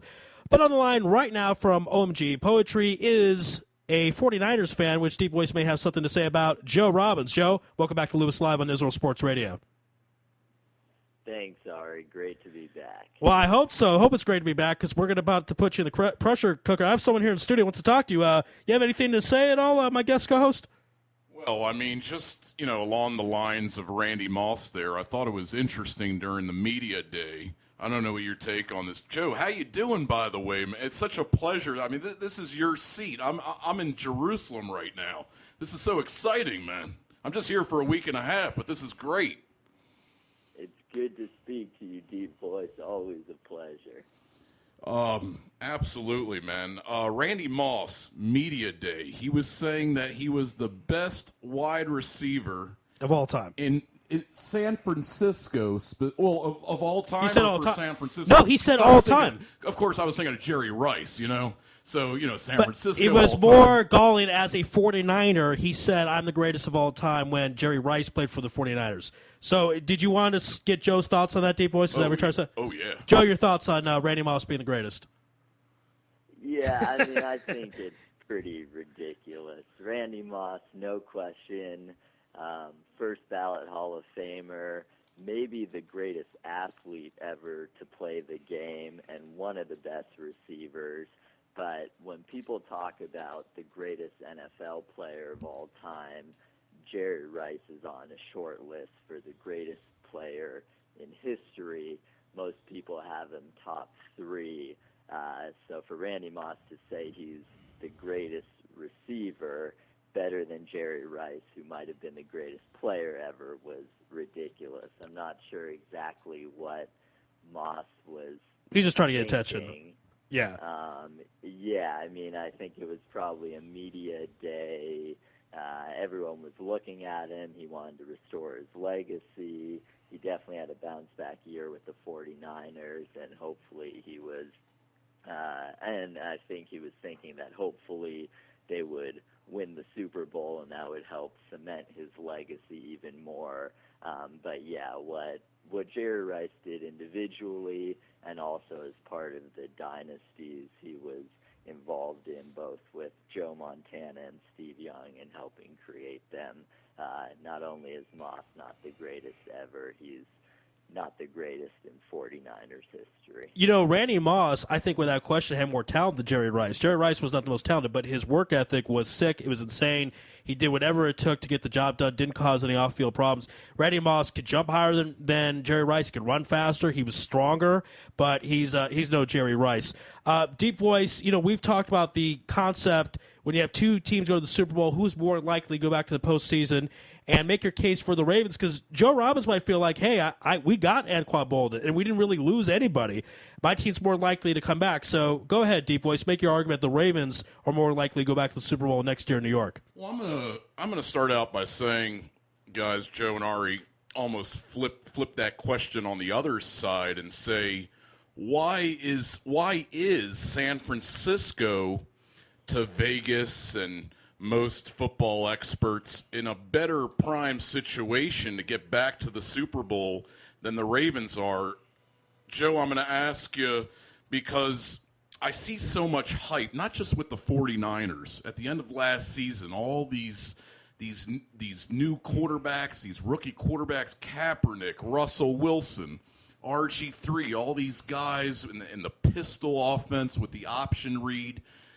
I have a gut feeling that this offense, not just for the 49ers, but for a lot of these other teams, could be in for a large regression. And I only say that, and I want to get your take on this, I only say that because I look at the Wildcat, and I look at some of these other college-style offenses that have maybe worked out for a little while, but I feel like NFL defenses are too smart, both at the coaching level, smart, and then at the player level, smart and fast and the quick game. I don't know if these University of Nevada-style offenses are going to work for the long term. I mean, you have experts now already saying that defenses are going to have to go through a revolutionary change in the way they play, and you're going to have to, and defensive ends are going to have a whole different role. But I just don't know. I think these offenses are possibly in for a regression this season, and I believe more in the prototypical pocket passer.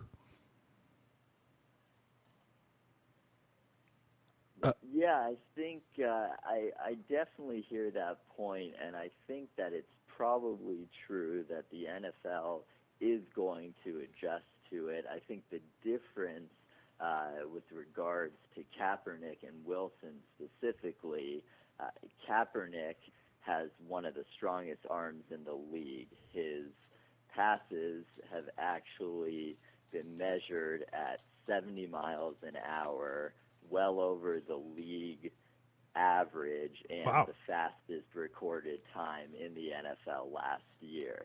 So statistically, at least in terms of arm speed, he's got the strongest arm. Plus, we've seen what he can do in the air in terms of the long bomb. So I think that while teams will adjust to the new system, quarterbacks like Kaepernick, who have the tools in the beginning, and we saw it in the playoffs, Kaepernick ran like crazy, ran through everybody, and completely tore up teams with his legs.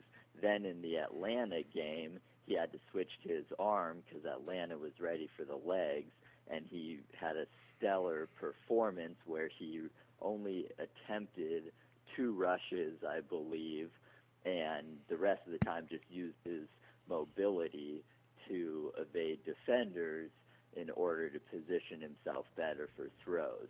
And I think Russell Wilson similarly, the knock on Russell Wilson coming out and the reason why he dropped so low in the draft, dropped to the 5th round, was because of his height. He was compared to Drew Brees, and everyone said quarterbacks under 6 feet tall can't make it in the NFL. They're too short. Drew Brees is the exception to the rule, and I think that Wilson, with his intangibles, with everything he does as a leader, his work ethic, the will to win, combined with the actual natural talent and ability that he has, he's shown he definitely showed it in college at Wisconsin and North Carolina State, and I think it transferred to the pros. So while I do think that other quarterbacks running those same style offenses and with that type of play aren't going to be able to make it and will have to adjust their games. Wilson and Kaepernick do have those pro-style talent and abilities in terms of being pocket quarterbacks, in terms of Kaepernick can use his clearly very different players, but Kaepernick can use his mobility like Steve Young did. At the beginning, he came in, and the Niners said, you have to stop running. And he was setting records as a rushing quarterback, but they said, you can't run like that. We need you to play quarterback. We can't risk injury. And obviously went on to have a Hall of Fame career, but it was cut short. He did have to retire because of concussions. So I think that Kaepernick and Wilson, even though they're running quarterbacks, have the ability to use their mobility to help their passing game and only run when they need to. And then the other thing is you look at Kaepernick, and he's 6'5", he's got the size and the speed. I think even though he's smaller, weight-wise, he's more comparable to a Cam Newton, definitely, than a Denard Shoelace Robinson. So I think that, and then the other thing is the Niners and the Seahawks both, and I'm using the two of them because obviously they're the best teams that we've seen running this type of offense. The Niners and the Seahawks both are so loaded on offense and have two of the top defenses in the league that I think that's the reason they'll be back. All the years that the Niners were struggling, and even once they started to get better in the first year under Harbaugh, they had a top-rated defense, but the offense was limited despite having so many weapons. Now that there's a quarterback who can spread the field and go downfield, the defense is still there. It's still the same. They have the running game and the passing, and I think that's why the Niners are the favorite to win the Super Bowl. Seattle's number 2 right now, and then depending on where you check, Patriots are there, a lot of the different contenders. Obviously losing Michael Crabtree hurt for the 49ers, and losing Deshaun Goldson to the Bucks hurt also. But other than that, they brought back everybody. They got an A on all the sites from analysts for their draft. So I think that's the main reason that they're there is, like Ari mentioned, they barely lost anybody. Everyone will have another year of experience. And I think the main thing is, while they need Kaepernick to obviously be healthy and to thrive, to be elite Super Bowl contenders, even if he regresses or hits a little bit of a sophomore slump in his first year starting a full season, they've got the run game, they've got all the other offensive weapons, and they know they can rely on the defense to do its job. All right, let's talk now. Let's switch gears and talk about the big UFC fight that occurred over the weekend. Anderson Silva versus Chris Weidman. And Silva, who was undefeated in the UFC before this fight, loses via a dramatic knockout. I saw a ridiculous article. I know you feel it's also ridiculous that Anderson threw this fight. To explain how stupid that is, Anderson Silva was going to have a mega fight with John Jones had he beaten Chris Weidman. That was going to probably be the biggest gate in UFC history because John Jones has already been compared to being one of the greatest fighters ever, and many people consider Anderson Silva to be the greatest fighter ever. So there's no reason for him to lose on that angle. Second, he lost viciously through a knockout, and anyone who knows UFC knows if you're going to lose, you want to lose on the ground because when you tap out, nobody actually knows how painful the experience is except for the fighter who's tapping out. So that would have been the time he was on the ground. He could have tapped out then. He gets up. It was a great fight, by the way. Anyone who's seen it is tremendous. But Anderson Silva deserved to get his ass kicked. He kept sticking his face out. He kept mocking Chris. He kept smiling and laughing at him and kissed him at the end of the first round. I was happy to see him get knocked out. He's been doing that too long with his hands down. So just address the stupidity that Anderson Silva lost on purpose for some type of bribe or something. Go ahead on that. Yeah, completely ridiculous, and I think that the two main reasons are 2 points that you mentioned, just looking in the fight first, and then we can go outside of the fight. In the fight, Anderson Silva was in a leg lock.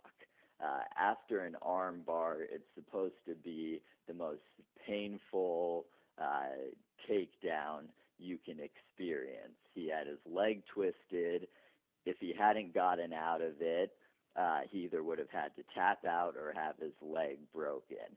If he was going to throw the fight, that's the time to do it. Nobody knows the type of pain he's in, like you mentioned. He could have tapped out before it even started to hurt, and no one would have questioned it. They would have called it just as amazing and stunning of an upset as it was, but they would have called it a great leg lock by Friedman. So definitely, if he was going to throw the fight, you throw the fight with that, not getting punched in the face like he did. And Silva finished the fight with a concussion that happened on that knockout punch and the punches that came on the ground as the ref was running in to break it up. So clearly, if he was going to throw the fight, you throw it like that. You don't risk a punch to the face, and you don't get yourself a concussion to throw it. I think the other big thing is, like you mentioned, Ari, Silva, forgetting even the taunting for a minute, which we know he definitely does, Silva sticks his face out even in a non-taunting manner because he's the best counterpuncher in UFC and one of the greatest counterpunchers that UFC has ever seen. Right. So he sticks his head out there. Wanting the guy to punch. He wants his opponent to punch. Half of the time. The other half is definitely him taunting and being the jerk that he's been known to be inside and outside of the ring in terms of that with his ego, the octagon, I should say. But he sticks his head out looking for the counter punch. Right. Friedman is known as a wrestler. He's known as a grappler. That's where he's made his money. Silva knew that if it went to the mat, he probably couldn't beat Friedman. But if he forced Friedman to stand up and box by sticking his face out, Friedman would have to throw a punch, and Silva could come back with a counter punch and knock him out. And if you watch the replays of the fight, the punch that he gets hit on is clearly one that follows a few different attempts by Silva to stick his head out and draw a counter punch. He just did it one too many times. He gets caught. He was out before he hit the mat, and unfortunately he took another 2 or 3 solid shots to the head before the ref could get in there. But yeah, it was a great fight. Silva's style, sort of like with NBA teams that we talk about, live and die by the 3. Right. Silva used his strategy. He stuck his head out. He just did it either one too many times or a little too carelessly in that instance, and got caught with a blow flush to the chin that knocked him out.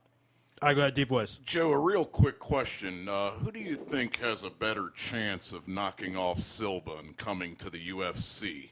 Brock Lesnar or Hulk Hogan? Well, we know Anderson doesn't do well with the wrestlers. Question. I would say Brock Lesnar, just because of the same thing with the grappling. I think he can take a counterpunch from Silva, and with his size and being a national champion NCAA wrestler multiple times, if Lesnar is healthy and can get a fight by showing he's not juicing, I think he could. But I think Silva would easily dismember either one of them. Silva, though, one thing, his weakness seems to be he doesn't handle wrestlers well. 3 years ago, he almost lost to Chael Sonnen. He was losing about 4.5 rounds and then threw an arm lock right at the end of triangle, I should say, to beat Chael and then beat him very handily in the rematch. Let's talk about where Silva goes from here. Now, most likely they're saying they're going to do a rematch, him and Chris Friedman. Dana White said it'll probably be the biggest UFC fight of all time. Anderson is 38 years old, and many fighters, he hasn't been undefeated in mixed martial arts, but he has been undefeated in MMA in the UFC, hasn't lost in a long, long time. And many times when fighters get that first loss in a long, long time, they're not the same. The invincibility is gone. I would have to say that he would probably lose in a rematch, even though he could be the greatest fighter of all time. I kind of feel like this Chris guy is like the Gene Tunney to Jack Dempsey. That Jack Dempsey is by far the better boxer, but Gene Tunney owned him for those two fights, and I think that's what will happen in the rematch. I want to get your thoughts about what would happen in a rematch between Chris Weidman and Anderson Silva. I think that Silva will come back and beat him. I wouldn't be surprised if what you said happens. It's definitely true, like you said, with older fighters who haven't tasted defeat in general, but the combination of the two, not having felt defeat and age starting to kick in and feeling the age for the first time because of the defeat. But I think that Silva has spent a lot of time joking around, making mockery of the fights he's been in. I think now, although the defeat will have sunk in, I think it'll sink in as a motivating factor, and he doesn't want to end his career having lost to the same guy twice. He doesn't want to be the guy who they say greatest fighter of all time if it hadn't have been for Weidman. And so I think that Silva comes back out. I expect it to be another good fight. I expect Silva to use the same strategy but be a little more careful. He'll know he doesn't want to get on the ground and wrestle with Weidman for the reasons you mentioned. He'll have to be more careful with the counter punches. With trying to draw the counter punches and by putting his head out there on the line, literally. But I think that this will be the wake-up call that'll finally get him to kick into gear and use all of his talent and experience. And I think if he does that, again, I think it should be a good fight, but he'll get the rematch. And if he does and he gets the win, then the Weidman thing was a mistake, an errant fight. Not a fluke, because Weidman definitely won, but a blip, a mistake during the Hall of Fame career and the one blemish on it, as opposed to Silva would have been the greatest if it wasn't for this guy who beat him twice. Joe, real quick, do you think UFC would draw some ratings maybe if they stuck the Harbaugh brothers in the octagon, John and Jim, let them square it out there instead of the sidelines, I think that would definitely draw some ratings. I think they'd probably get the most NFL viewers for any pay-per-view card they ever did. Having said that, though, with although the intensity is the same and John has the older brother thing going, I think Jim with the size would be able to take it. But from hearing interviews with them and their dad, it sounds like they had some pretty epic battles as kids growing up. So they're definitely experienced and know each other's fighting styles. There were two brothers that fought in the octagon a few years ago. Wasn't that true? Some really weird situation? Because that usually doesn't happen. The two Klitschko brothers in boxing have said they refuse to fight each other. Do you know anything about that, Joe? It was not a real big match, but let me just look this up real quick. It sounds familiar. Thomas and Mike Treadwell. They were two Canadian guys that fought, two brothers, but they usually, I don't know. It's pretty weird stuff. All right, let's switch gears, and we had this disagreement over Facebook, so I want to, of course, talk about the air because disagreements are fun. I think LeBron next year is a Cleveland Cav. I think that's why the Cavs picked the way they picked. They could have got Noel. They didn't do that because Noel's not ready to go, and I think he's going to opt out. I've already seen a mock lineup on ESPN, so you know it's got to be true, of LeBron James suiting up with Kyrie Irving and Bennett. And he'll have. I don't think they're going to win the title this year because they're really gassed. They played 3 finals in a row, And so you'll see someone in Miami will turn on him. It'll hurt his feelings. Dwayne Wade is old. Chris Bosh sucks. I think he's going back to Cleveland. Make your case why you think he's going back to Miami next year. I agree that Dwayne Wade is old and Chris Bosh sucks, and the team is old. It's a technical term, by the way, folks, that Chris Bosh sucks. But go ahead, Joe. Yes.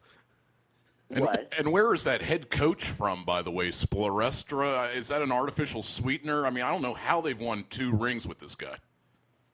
He's a good coach. He can coach, but I think they've built. Every team talks about trying to build that community and that family atmosphere, and obviously every team has problems in that regard and gets on each other's nerves, and sometimes it ends up with pulling out guns on airplanes when Javaris Crinton and Gilbert Arenas are involved. Other times with centers on the Knicks, it leads to fist fights. But I think the Heat really have that type of family and community on their team. You see the players talk about it, and obviously the players, if they're smart, aren't going to come out and discuss the negatives. But you can tell just looking at this free agency, every single free agent they had, with the exception of Mike Miller, who wants to come back, but they might not be able to bring him back because they're in the super luxury tax.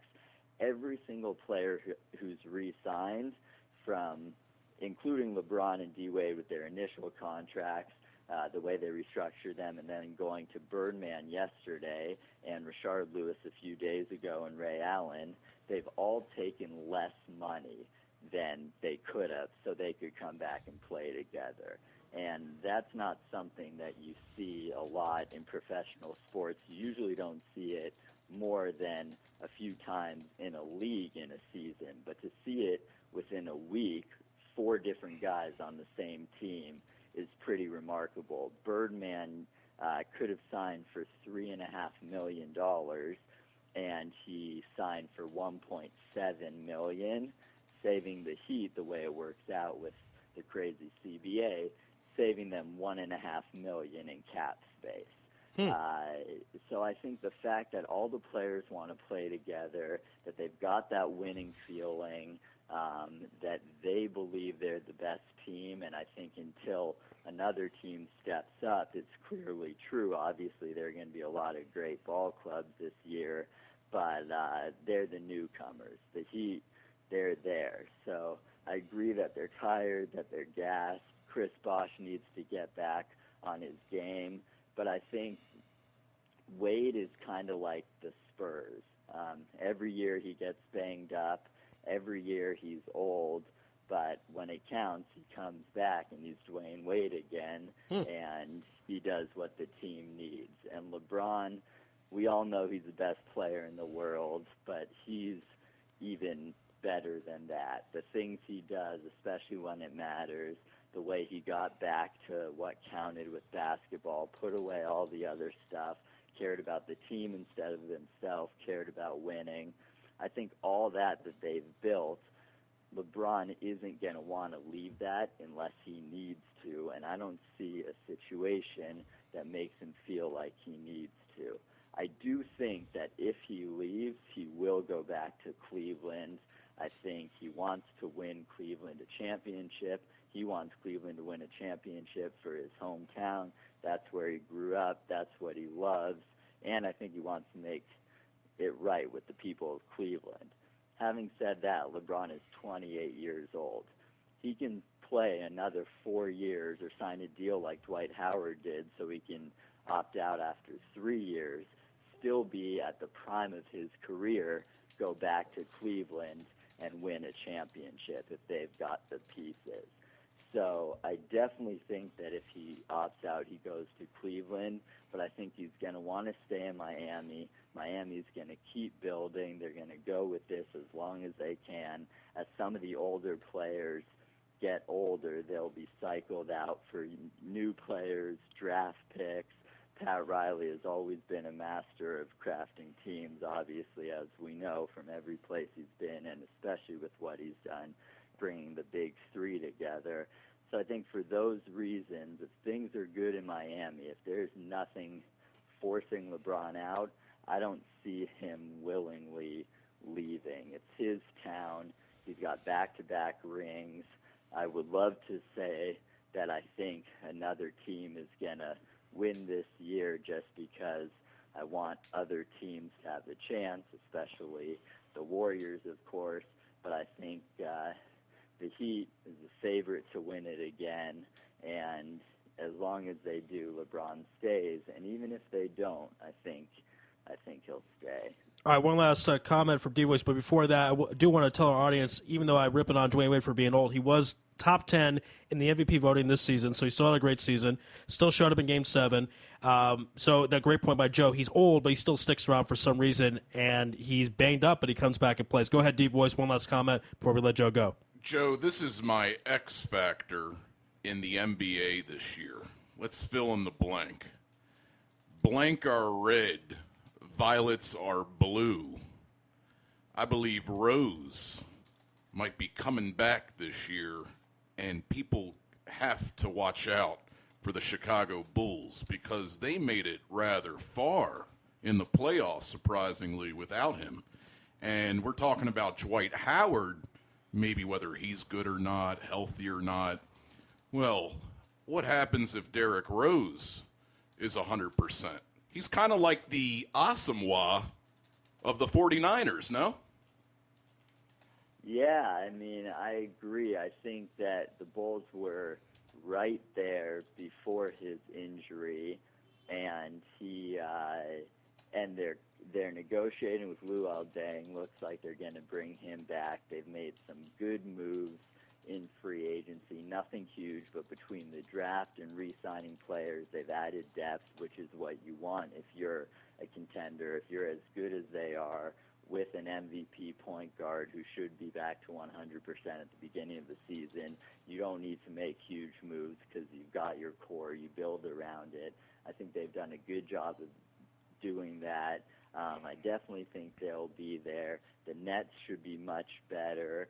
I think the Knicks will be the same or a little worse because they haven't really done anything to get better the off season, which is a whole different issue in terms of Carmelo Anthony and whether he stays or opts out after this season. But the Nets will be better. Indiana should be just as good. So the East is getting better again, at least at the top. It's still top-heavy. But I think it'll definitely be a harder road to the finals for the Heat next year, and the team they face out of the West will be just as good, if not better, because it'll be a harder road to the finals in the West also. But I think going in, and not saying this because they're two-time defending champions, because as much as you can say that gives them the experience, which it obviously does, it also gives them the fatigue and the being in the crosshairs, the bullseye on their back because everyone wants to take down the champs. So leaving that out for a second, I think just the way they play together as a unit, they'll be the favorite to win it all going in. But it'll definitely be exciting to see if some of the young teams and some of the newly crafted teams, Houston obviously being one of them, can step up and what they're able to put together, and whether it'll be a situation like we've seen before where a super team takes more than a year to get off the ground. The Heat didn't. They lost in the finals their first year, but they made it there. But with other super teams, we've seen it take more than 1 year. So it'll be interesting to see if Houston can actually put it together and make a deep run. But I think it should be an exciting season, which is good because after the draft that we all had as NBA fans and the lack of firepower in it, I think it's good that free agency has been so exciting, and it'll be interesting to see how those pieces all fit together. All right, Joe Robbins of OMG Poetry. Everybody check him out on Facebook. Joe, we got to run, but thank you for being on Lewis Live on Israel Sports Radio. Thank you, guys. Great talking to you. All right, be well there, Joe. You too. All right, we're going to stay here and not go to commercial break. A very exciting show. If you're just joining us, we're here for another hour, and we have a great lineup up ahead. We're going to have in about half an hour from now Daniel Friedman from NBC. We'll talk about the latest decision of the NHL to increase the rink size that will hopefully prevent less injury, less concussions. So we'll talk with Daniel about that and where things will go from here from the NHL. NHL almost lost an entire season due to the lockout. Great Stanley Cup playoffs and great Stanley Cup finals with the Bruins and the Chicago Blackhawks. But we're going to switch gears right now. We're going to go out live to Yankee Stadium for some big breaking news. Joining us with that big breaking news is Radio Mike. Radio Mike, welcome back to Louis Live on Israel Sports Radio. Yeah, how you doing today? We're doing great, and you're joined by Deep Voice Brian Hoffman, who's with me in studio right now. Go ahead, Deep Voice. Say hi to Radio Mike. Radio Mike, how you doing? Yeah, I like you. I know you're a big sports fan, and you're a big Ravens fan and a big Orioles fan, but we still can be friends outside of sports, I guess. Oh, absolutely. I mean, the only person from New York I'm not going to be friends with is Jeffrey Mayer. That's about it. Wow, yeah. I don't blame you for that. You mean my hero who caught a ball like 12 inches over the fence that robbed you of a possible playoff victory? 1996, the Orioles had a chance to go up 2-0 in that series. A huge turnaround. And, of course, the man who hit that baseball was rookie sensation Derek Jeter. Do you have any thoughts about Derek Jeter, Radio Mike? Yeah, it's some small news. I don't know if you've heard about it in Israel, but Derek Jeter has played his first game. He's playing currently right now at Yankee Stadium, and he made his 2013 debut today at Yankee Stadium. And, of course, his first at-bat, without saying, of course, the Hall of Famer that he's going to be, he got a single and came around to score. Of course. Derek Jeter, of course, has the most hits in Yankees history. How much gas do you think he has left, and where can he go all-time in hits? I don't think – he's not going to catch Pete Rose, former guest on Louis Live, but I think he could get top 5. What are your thoughts about how many years the captain has left in baseball? Well, it's going to be interesting. Right today, he's only designated hitter. He's not playing the field. Right, DH. He is 38 years old. Breaking your ankle twice is not as easy to come back from. Shortstops usually don't leave the league like they did last year in hits. So we'll see in the next 4, 5, 6 weeks if he comes back strong, or if he still has it. Right now he has, I believe, 3,300 hits. Yep. He's 10th all time right now. Yeah, he does have a ways to go. We'll have to see how healthy he really is. I mean, the heart is there, and he just loves playing baseball, and the fans love him, so we'll see what happens. Basically, if he can get about 200 more hits, to be exact, 211 ties him with Tris Speaker for that would be 5th all-time. So, in other words, if he can get 212 hits, he'll be 5th all-time by himself. That, I think he can accomplish. Because he would only, if he played 2 seasons, got about 100 hits a year, he would do that. So I think that's going to get that done. Yeah, it's certainly feasible. If he comes on, can play this year and has a half-decent season and gets, let's say, 75 hits this year, he certainly is good for, let's say, 150, 175 hits next year. Now, Hank Aaron is at about 3,800. That, I think, is a question mark. Jeter would need a couple of seasons to catch him. Musial at about 3,600. Musial is very catchable if Jeter has enough time. So just truly watching a legend, it's just interesting because he gets all this praise being the captain, the World Series titles. You look at all-time hits, and he's going to most likely be top 5 unless he is very, very injury-plagued. All right, let's go from good news to bad news. Our good friend Aroyd, he makes his minor league debut a few days ago. I don't think he's showing up in Yankee Stadium this year. That's at least the words of Curt Schilling. He doesn't think so. He says may never play another game in a Yankee uniform at the major league level. Give us your thoughts about Aroyd. Well, it's interesting. From the day you come into a minor league game, you have 3 weeks to be reinstated on the major league roster. So it's already been about a week. He hasn't done too much. He had a whole bunch of rainouts. He hit into, I believe, 1 or 2 double plays, struck out a bunch of times. I don't think he has an extra base hit in the 2 or 3 games he's played. But, he's always playing in single A. It was interesting. Derek Jeter started out right away in Triple A, played a couple games, and he's back playing Yankee Stadium, and he looks good. A-Rod's in single A. It looks pretty lousy. But there's also, of course, a whole other issue. He's being interviewed by Major League Baseball again tomorrow. And it's possible he might be suspended for 50 games with a whole bunch of Major League stars. They're talking about like 20 different ball players who could get suspended, including Ryan Braun, a whole bunch of stars. But, if they come out with a suspension of these players, Major League Baseball will hold off till after the All-Star break. And I think the Yankees, they desperately need some righties in their lineup. Really, Euclid went down, and they lost Teixeira. He's a switch hitter, but from the right side, the Yankees are just putrid this year. They really need a third baseman. So some people actually were hoping that A-Rod would come back. A lot of people say that. Who needs him? He's a distraction. He's awful. Who wants to watch him? But they do need a third baseman. So if he's capable of coming back, I think the Yankees would actually play him. But I think from all the reports I've heard is that he looked pretty bad in his rehabilitation starts in the single A baseball so far. Look, I don't. This guy is convicted. I'm pretty sure he did it twice. This is one of the most disgusting athletes of all time. But go ahead, Dave. I didn't mean to cut you off. Go ahead. Well, I'll give credit where credit's due, Radio Mike.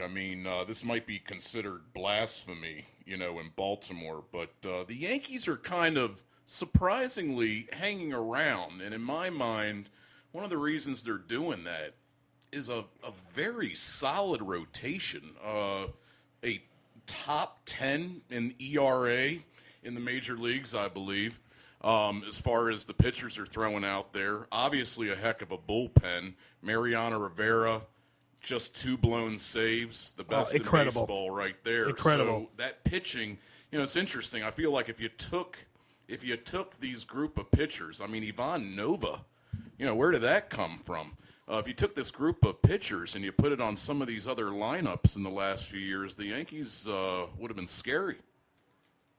Yeah, it's interesting what you mentioned. Like Ivan Nova, he had a very poor season last year. At the beginning of this season, he was awful. He went to the minor leagues, and I think he's got his arm straightened out.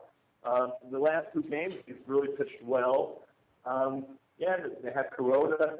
He's one of the best pitchers in baseball, but he usually loses 3-1 or 2-1. CC Sabathia, he's also a whole bunch of games he could have won. Like the Yankees, the last 3 games, last night they won big, but they actually hit a grand slam and a 3-run homer in the same game, which is they're lucky these days to hit a home run. But they had no power whatsoever. The last 3 games before that, they scored 1 run in each game. Their pitching has really, really been superb. And, they are a feisty team. They're still old. Britton Wells started out very well. Travis Hassner, he's a star player, but, he's way past his prime. Lyle Overbay once in a while surprises you, but he's not a slugger. Nunez, he was injured. Now he finally came back. It's amazing. Baltimore, they have Chris Davis. They have, Adam Jones, Markakis, Wieters. They have a really, really good lineup there. And I think they have one of the best managers in baseball, Buck Showalter, even though he still wears a warm-up jacket when it's 95 degrees outside. But, for everything said and done, Baltimore is tied with the Yankees right now. It's amazing. I believe they have the same record, and they're like 2 games behind the wild card and 5 games behind the Red Sox. So it's going to be a fun second half of the season in Major League Baseball, certainly in the American League East. Nothing has been decided except Toronto. Even though they won 12 games in a row or 11 games in a row, it looked really like they were going to get to the 500 level and start playing really well. Then they went ahead and they lost, I think, 8 out of the next 10. And they're still nicely in last place, more than 10 games behind the Red Sox.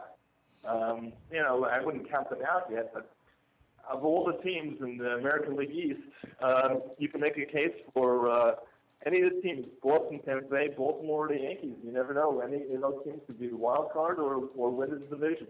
Absolutely. I mean, the AL East, in my opinion, still the strongest division in all of baseball. I feel it's the only division that doesn't have one of those bottom feeder teams. I mean, even if you go up against the Toronto Blue Jays, you're going up against a heck of a lineup there. That's what I feel separates right now the Tampa Bays, the Yankees, and the Red Sox. What would you say? You have the American League West.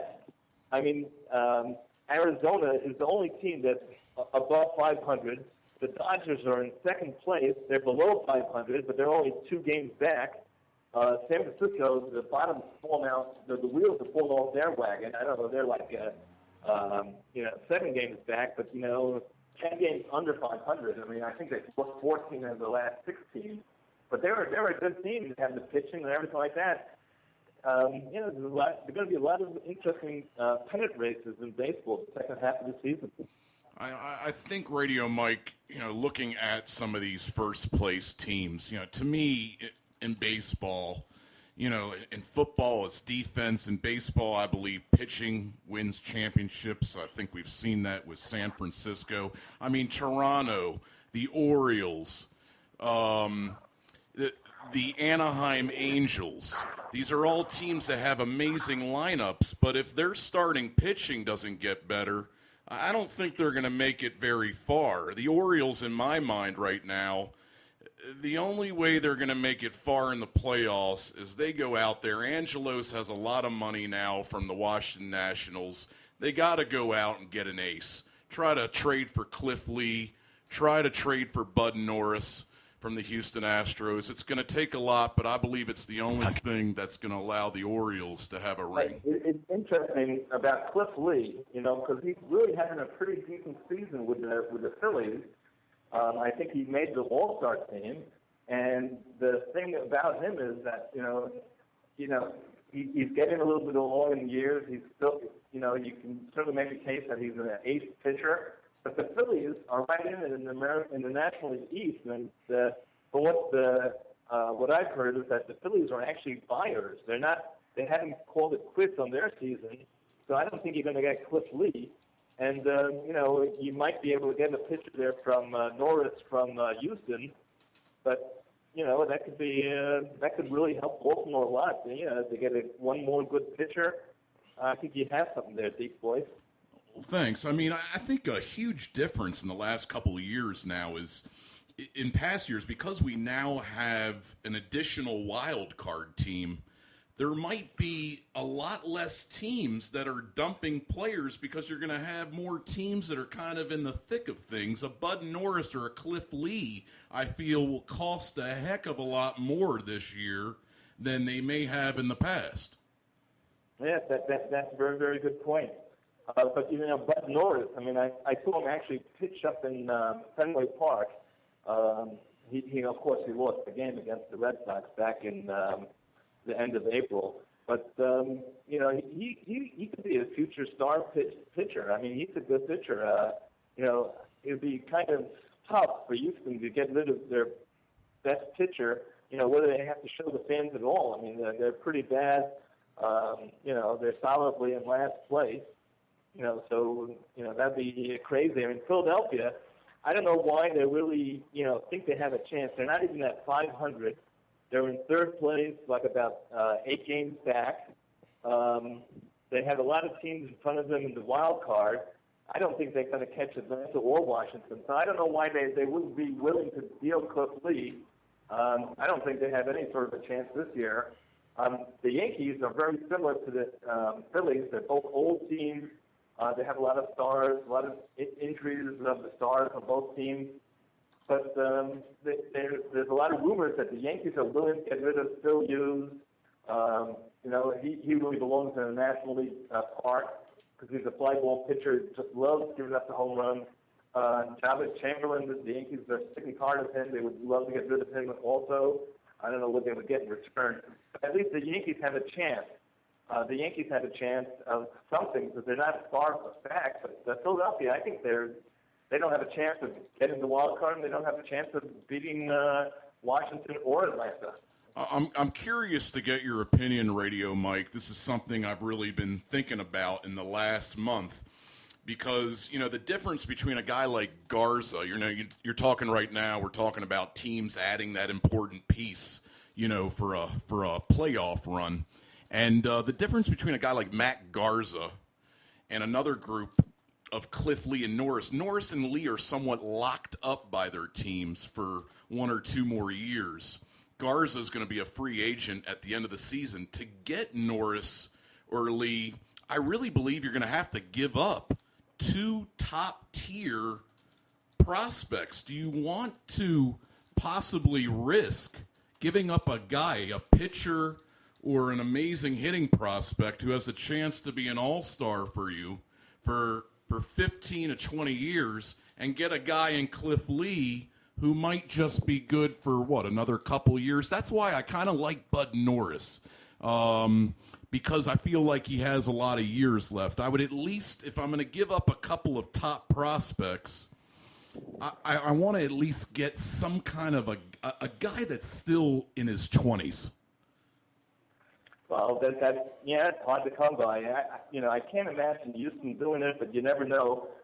Tampa getting rid of Garza, that could happen. They had no problem getting rid of James Shields, but they did get something in return for him. They got a whole bunch of good prospects. The name of the guy that escapes me right now, but he seems to be a future star. Tampa, they don't have a big payroll. If you want to get a player, even Price, you never know. You can get him. I wouldn't say on the cheap, but for some prospects, he has a bunch of good years left with him with Tampa Bay. That's a pitch you can get. So I think that you can look at Tampa Bay to get a pitcher. If the Phillies really, they lose the, on a losing streak, you can get a Cliff Lee. He might be able to carry you to a pennant. It might be worth it. The one thing I really don't like the idea of is kind of what the Anaheim Angels did last season. Okay.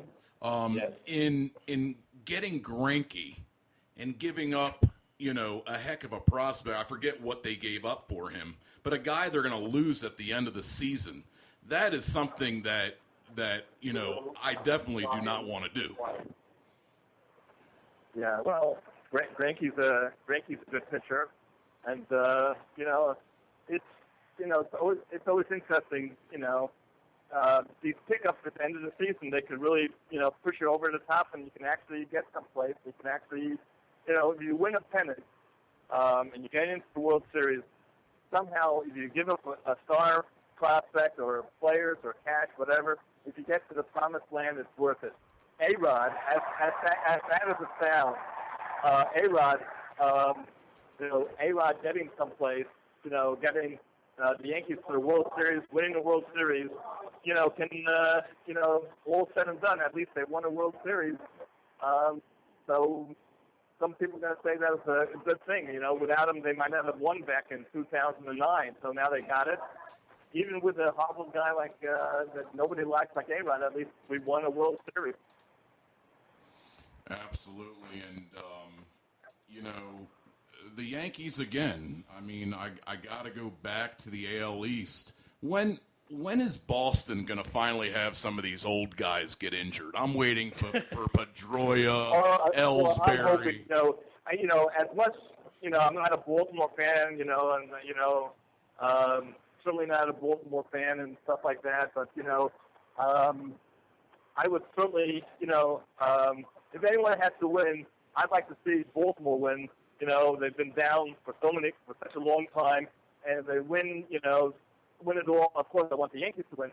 One team I can't stand to win is Boston, and I think we can team up to say Boston's ready for a nice losing streak. Every team goes into a losing streak. That they're closing. They need the pitchers also. They need a closer out there. They really missed Koppelbaum. Just wait. They're gonna, we're gonna team up together and we're gonna give them the evil eye out there. And I think Boston's due for a nice losing streak. How about them going 2-8 after the All-Star break and putting Baltimore up there with the Yankees in first place? Well, there's one team in the AL East kind of a wild card to me, kind of a joker, and that's Tampa Bay Rays. You know, they kind of never go away. And I've said since day one that I believe that pitching rotation from top to bottom is the best, or has the chance upside to be the best in the AL East. Now they've added Myers. I mean, it's really going to take going about at least 25 games over 500 to lock up one of these wild card spots, I think. Yeah, that's true. I think the Yankees can make it. You know, they're getting a couple players back. They're going to get Jeter with a Reedsworth, Anderson eventually. They have another guy coming out, Pineda. You know, he's been injured for a year and a half, but he's had a couple good minor league games. So their rotation might be pretty solid. Maybe still used to a National League team, get a righty bat. So I think there's hope for the Yankees. I mean, the Yankees were losing today 3-0 and then 4-1, and right now the Yankees are up 7-4. Unfortunately, right now I don't exactly know how they scored the last 2 or 3 runs, but you know, but it's been a fun day at Yankee Stadium. You know, the Yankees put in some runs on the board, which is a rarity for them. Maybe we're going to finally find our hitting shoes, and we have the pitching already. So, you know, maybe we'll win the division by 10 games, leave Baltimore to hoping to get a wild card. All right. Now, one last question, Radio Mike, before we let you go. We were talking about this a little bit on the show already in a couple of segments. Yossi G has only played about 5 weeks. He has great numbers. He's going to be on the final list to be the final All-Star as voted by the fans. I think he's going to get in. I want to get your thoughts about a guy who's only played 5 weeks. Does someone like that deserve to be in the All-Star game, even though he's had 8 home runs, even though he's batting over 400? Well, yeah, the last guy to hit over 400 with 130 at-bats is Tony Oliva from Minnesota. So he, you know, this, you know, he's a great hitter, and you know, I think the fans, you know, if they vote him in, that's a great thing. I mean, I'd like to see him. I haven't really watched him play. Of course, you just watched one at-bat from him, that might not be enough. But yeah, I think it should be a fun game. You know, whoever makes it, you know, if you want to see like an old-time player who maybe doesn't have the numbers, but you put him on the team because he's a fan favorite, why not? I think what's really stupid is that the home team on the World Series won the All-Star game. I think that's one of the stupidest rules I've ever heard. You know, it's a fun game. It shouldn't mean anything. You know, that if the American League wins, the American League team gets home field advantage in the World Series. I think that's one of the stupidest things I've ever heard in sports. It's an All-Star game. Let's have some fun. Yeah, I'd love to see Quigg play in the All-Star game. Why not? Well, the thing is, it shouldn't mean anything, but it does. And on that note, then the guy who will help the team win should be there, which is Yossi G. So forget all this tradition stuff and so on. If you want to win the game, you're going to put him in. You would probably start him, actually, if you want to win the game. But that's a whole other debate. Radio Mike, thank you for breaking the news about Derek Jeter, live from Yankee Stadium on Louis 11 Israel Sports Radio, and enjoy the rest of the game. Okay, thank you so much for having me on. Sure, be well. Speak with you soon. Okay, bye. All right, folks, before we go to commercial break, I'm going to play an interesting video because Deep Voice is here. We just had on Radio Mike, who is at Yankee Stadium. This moment occurred, 19 years ago. Who would have thought? Time certainly flies. This happened at Yankee Stadium in 1996. Deep Voice remembers this like this was yesterday. Let's play it.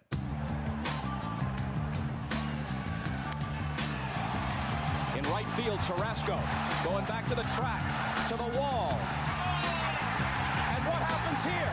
He contends that a fan reaches up and touches it. But Richie Garcia says no, it's a home run. That was such an awesome moment for a Yankees fan.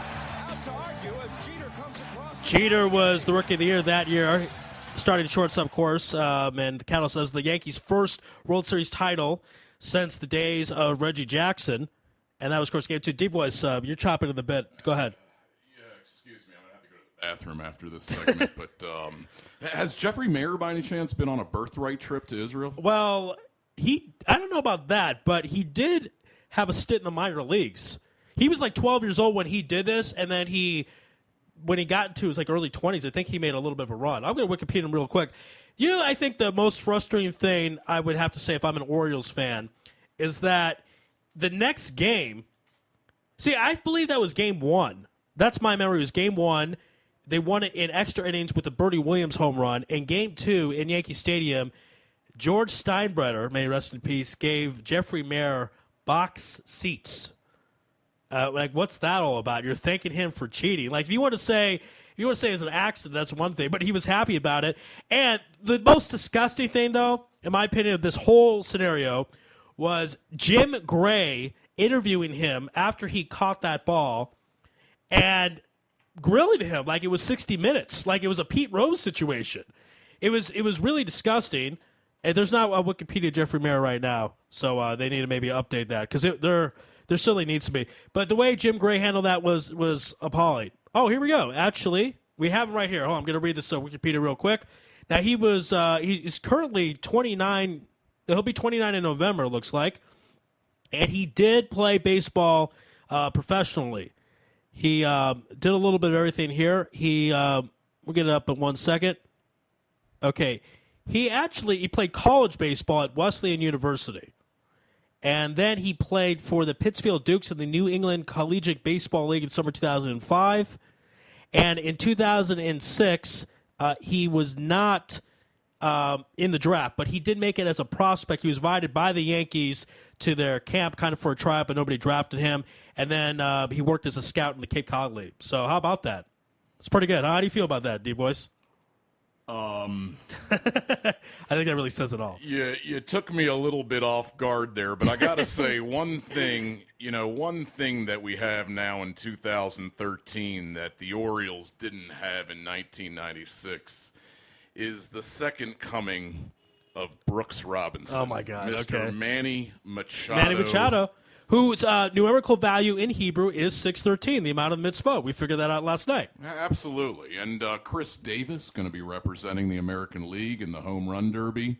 There's some very exciting things happening in Birdland right now, a heck of an offense. But again, I feel like it's the pitching at the end of the day that's going to get you to the World Series. And Ari, this is my point exactly. Like we've always talked about, I will tell it how it is. I don't always sip that orange and purple Kool-Aid. You definitely do not, because again, you thought the Ravens weren't going to make the playoffs when they were 8-4 and stumbling. I will say right now that if the Orioles do not get a top-of-the-line ace, which I believe you need to win a World Series, they're not going to make it very far in the playoffs or get in playoffs at all.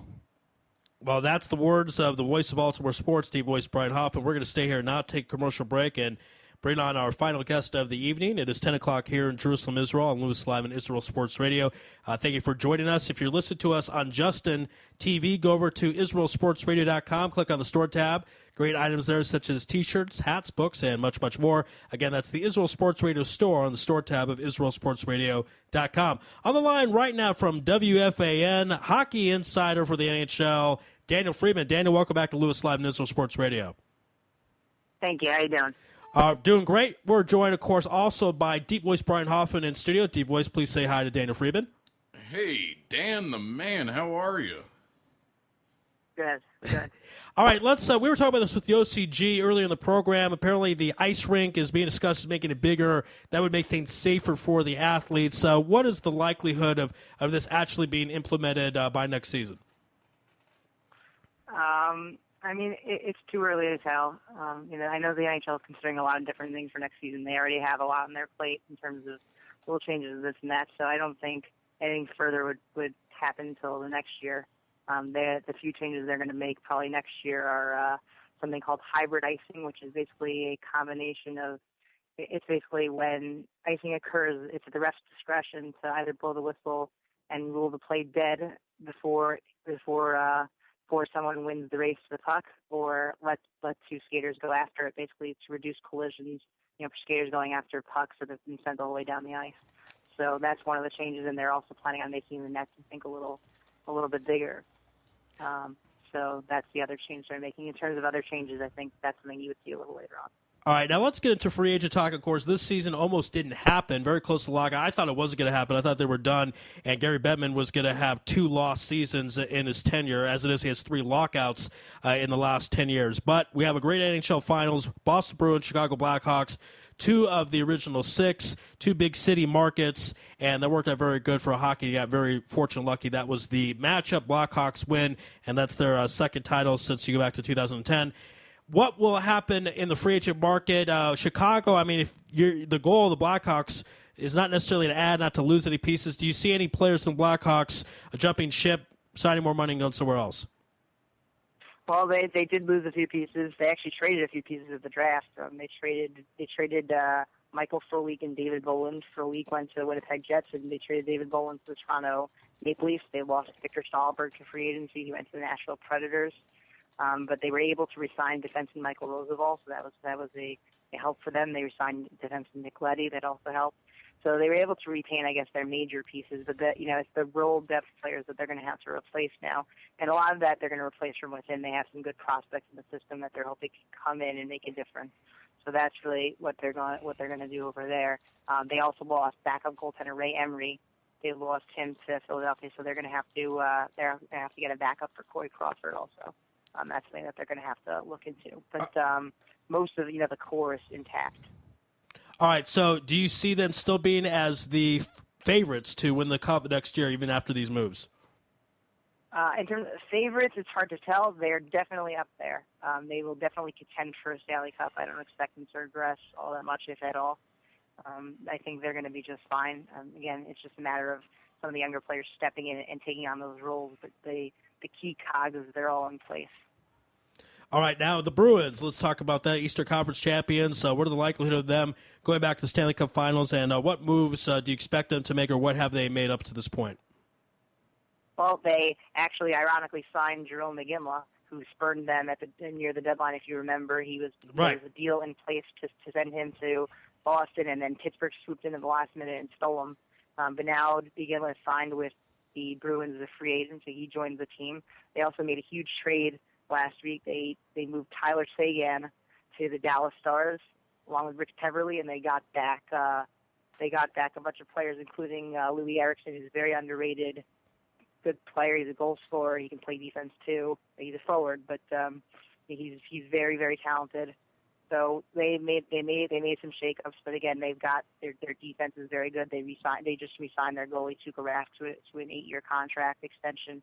So he's going to be locked in place for a long time. And a lot of their key guys still, Patrice Bergeron, Milan Lucic, David Krejci, these guys are all still there. So they're going to be a tough team to play against, as they've always been. I don't know if they're going to get back to the Stanley Cup Finals, but again, they're definitely in that mix of teams that are definitely going to compete and are definitely going to be up there and will have a chance to get there. All right, and of course the Kings won the Stanley Cup last season, and out of the 8th seed, obviously disappointing year for them. Do you see them making any moves and trying to make it 2 out of 3 next year? Well, they actually, I think they regressed a little bit. They lost defenseman Rob Scuderi, who was a huge part of their defense. They lost him to the Penguins, actually, who I thought had a very good offseason. So we're having a good offseason so far. So and they didn't quite replace him. So to be honest, I think the Kings regressed a drop. Again, they're a team that's going to be in the discussion, but I don't see them as a shoo-in by any stretch now. All right, now, me and Deep Voice were talking with a gentleman from Canada who's a big fan of the Maple Leafs, and the Maple Leafs had that heartbreaking loss in Game 7 to the Bruins in the third period. They had a huge lead. They blew it. And the fan that we spoke with last night, he was kind of the feeling, hey, I'm just happy the Maple Leafs got back to the postseason in 7 years. Is there that feeling that, that was house money, and that even though they blew it, they still got back there, and overall it was a good year? So what are your thoughts about that? Yeah, I would agree with that. I think that for the Maple Leafs, they took a huge step forward. I think that for them, that's what they really needed to get to. That was the level that they needed to get to that they hadn't been able to the last few years. They had a very good first half of the season and then just completely fallen apart. And yes, this was a shorter season, but I think they showed you something, and they showed, and they took the Bruins 7 games. There's something to be said for that. So I thought they played pretty solid. I don't think they had a spectacular offseason, to be honest with you. I think they're still missing some key pieces, so I don't think they're a shoo-in to make the playoffs again. I think they definitely can, but I'm not ready to say, the Maple Leafs are going to make the playoffs. But they're definitely taking steps in the right direction, and you can see the progress, you can see the improvement, and that was definitely a huge part of it. The fact that they made the playoffs, it's a good thing for that franchise. All right, and when you look on some of the maybe dark horse teams already, who do you see? Maybe by Coyotes, maybe I don't know the Pittsburgh Penguins. Who are some of the dark horse teams out there that might compete for the Stanley Cup? Go ahead. Look, the Coyotes may be in that discussion. They just signed Mike Ribeiro, who was one of the better free agents on the market. They signed him to, I believe, a 4-year contract, which is surprising but also very impressive. If you recall, they just the Coyotes just they won the arena. They just won the vote that they're there, and the city council approved for the new ownership to purchase the Coyotes and manage Shopping.com Arena. So they're going to be, for at least the next 4 years, I believe, the Coyotes are going to be there. And they're actually, after next season, they're going to change their name to the Arizona Coyotes. But and right away they go out and they sign Mike Ribeiro for 4 years. So they're showing some commitment right there. And I do think, really depending on their goaltending situation, they re-signed Mike Smith. Some of the younger players stepping back up, Mikhail Bodker, Martin Hansel, Oliver Ekman-Larsson. I do think that they can make a run and they can make the playoffs. I actually would consider them one of my dark horses, yeah. All right. Well, we definitely like that here on Louis Live on Israel Sports Radio, that there's a good chance my Coyotes will be able to do so. That's kind of good to hear. Do we have a clapping effect? Okay, we'll have to get that in a little bit. All right. So how close were the Coyotes I thought they were going to leave. That's what it kept sounding like. It sounded like they would need a 11th hour move to keep them in Glendale. So how close really were they to leaving and going to a different city? They were very close to leaving, and the city council was adamant that they wanted an out clause, which meant that if the relationship wasn't working, if they were losing money, that within 4 years they could terminate it, and the team would leave. The potential ownership group said that they would never accept that kind of proposal, and it was a non-starter for them.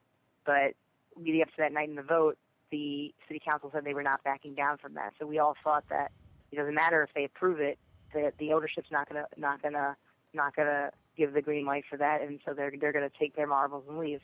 But at the last minute, the potential ownership actually came out with another proposal that should after 4 years, should the ownership group decide that it's not working and they decide to leave, they will do what's called make whole, which means they'll pay off the city basically for all the losses that they've incurred, and that will help the city of Glendale, I guess, cope with it a little better if they pick up and move.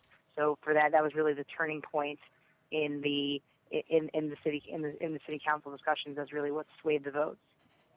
All right, and it's interesting also when you're talking about teams moving. The Coyotes didn't move, but sometimes there are rumors of other teams moving. Are any rumors right now of a team jumping ship from the city that they're in? Not as of right now. None jumping ship. There is a lot of expansion talk, though. It's no secret the NHL would like to expand to 32 teams. Where and when is a bit of a mystery right now. And we know Seattle is definitely a potential suitor. We know Quebec City is a potential suitor. It's just very hard to tell exactly where and when that would happen.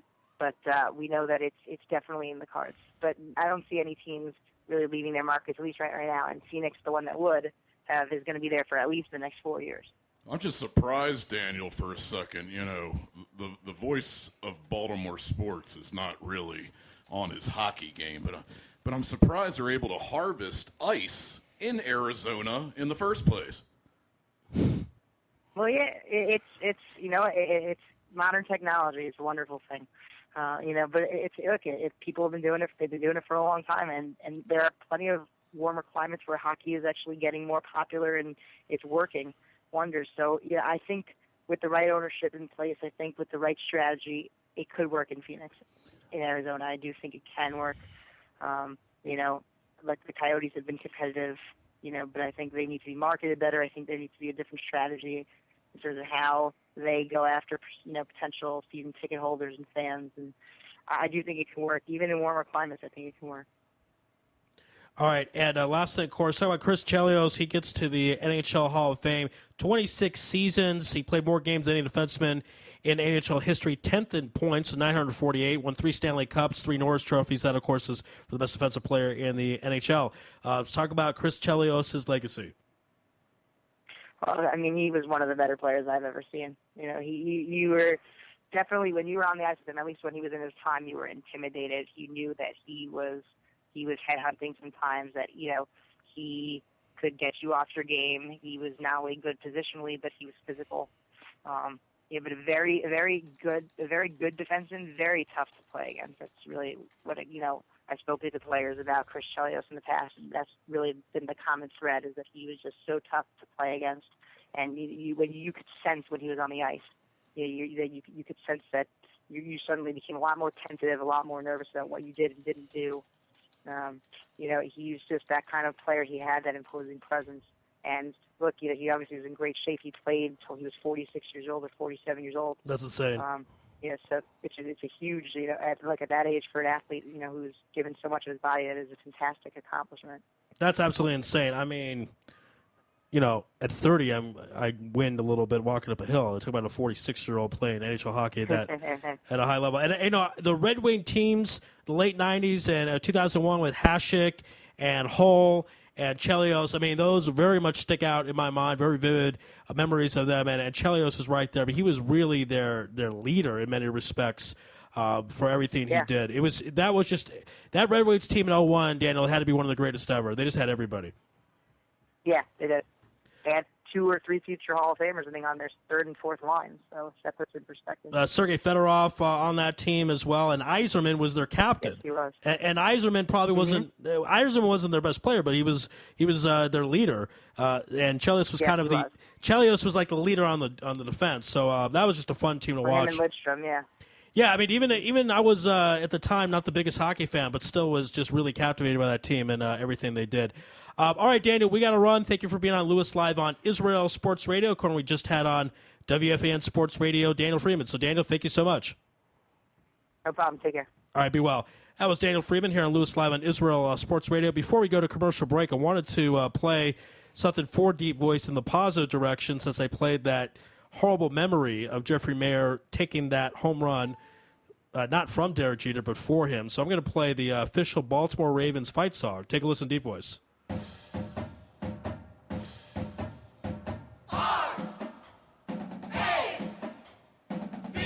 I sang this to Andrew Gershman. Now, how do you even... I mean, they invented this, in 96? Well, there's actually been 2 different songs for the Ravens. Okay, 2 different songs. Tell us about that. This song right here is actually... The word's been changed around a little bit. This is actually the old song of the Baltimore Colts, believe it or not. Ah, I like that. Okay. Very good. Because the Ravens have only been around, when you calculate, 17 years. It's hard to have like an old-school traditional song, but they took it from the Colts. I like that a lot. The Ravens are very interesting because they have like an old-school kind of a college football element to them. They have this band, and the band was really big back in the day, and they still have that going. Now, Johnny Unitas passed away, I think it was 2002. I'm not sure exactly. Was Unitas around the Ravens at all? Because he refused to go to Indianapolis to hang out with the Colts because he said, well, I played for the Baltimore Colts, not the Indianapolis Colts. But did he hang out with the Ravens at all, or was he not really part of them? Johnny U, Ari, bless his soul, was a huge proponent of getting the ball back in Baltimore, which Paul Tagliabue didn't want to do. They brought a team down to Carolina. They brought a team down to Tampa Bay. It's kind of unfortunate the way things went down, but the NFL knows now that Baltimore is one of those cities that has a lot of heart. No doubt about that, and I was correct. It was 2002. He actually died on September 11, 2002, at the age of 69. He's my favorite quarterback of all time because he is old school as it gets. He won an MVP, just to give you an idea. Actually, a better way to say it, he won a Super Bowl in, Super Bowl V with the Colts. That was in 1972, 73, but he won an NFL championship in 1957. So you're talking about him being successful with a span of about 16 years. That doesn't happen in the NFL. That would be like Tom Brady winning a Super Bowl at age 25 and then him winning a Super Bowl at age 41. I mean, these kind of things don't happen. You kind of have a prime, and that's it. So 3 MVPs also, and he played not really for the money. There were, in the beginning, he played for like $100 a month or something, some insane thing, like before the Colts, before he made it. And it was a long shot for him to make it. Had a very skinny build as well. Now, we're going to take a commercial break, and on the other side, I'm just going to let Deep Voice talk for about 10 minutes or whatever he wants to talk about.